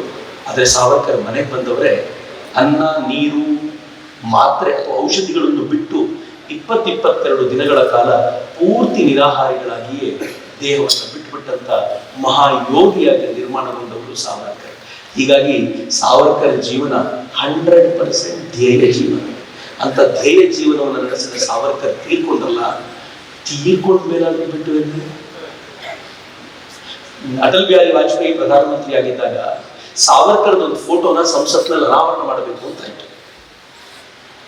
ಇಟಲಿಯ ಸೋನಿಯಾ ಗಾಂಧಿ, ಈ ಕಾರ್ಯಕ್ರಮಕ್ಕೆ ನಾನು ಬರಲ್ಲ, ಯಾಕೆಂದ್ರೆ ಸಾವರ್ಕರ್ ಒಬ್ಬ ದೇಶದ್ರೋಹಿ ಎಂದು. ಮಣಿಶಂಕರಯ್ಯ ಸಾವರ್ಕರ್ರ ಫಲಕವನ್ನು ಕಿತ್ತುಬಿಸಾಕಿದ್ರು. ಇವತ್ತು ಕರ್ನಾಟಕದಲ್ಲಿ ನಾವು ಇನ್ನೂ ಅಸಹ್ಯದ ಸ್ಥಿತಿಗೆ ಬಂದ್ವಿ. ಸಾವರ್ಕರ್ ಫೋಟೋನ ಮುಸ್ಲಿಮರ ಏರಿಯಾಗಳಲ್ಲಿ ಹಾಕಬೇಡಿ ಅನ್ನೋ ಮಟ್ಟಿಗೆ ಬಂದು ಯಾವ ದೌರ್ಭಾಗ್ಯದ ಸಂಗತಿ.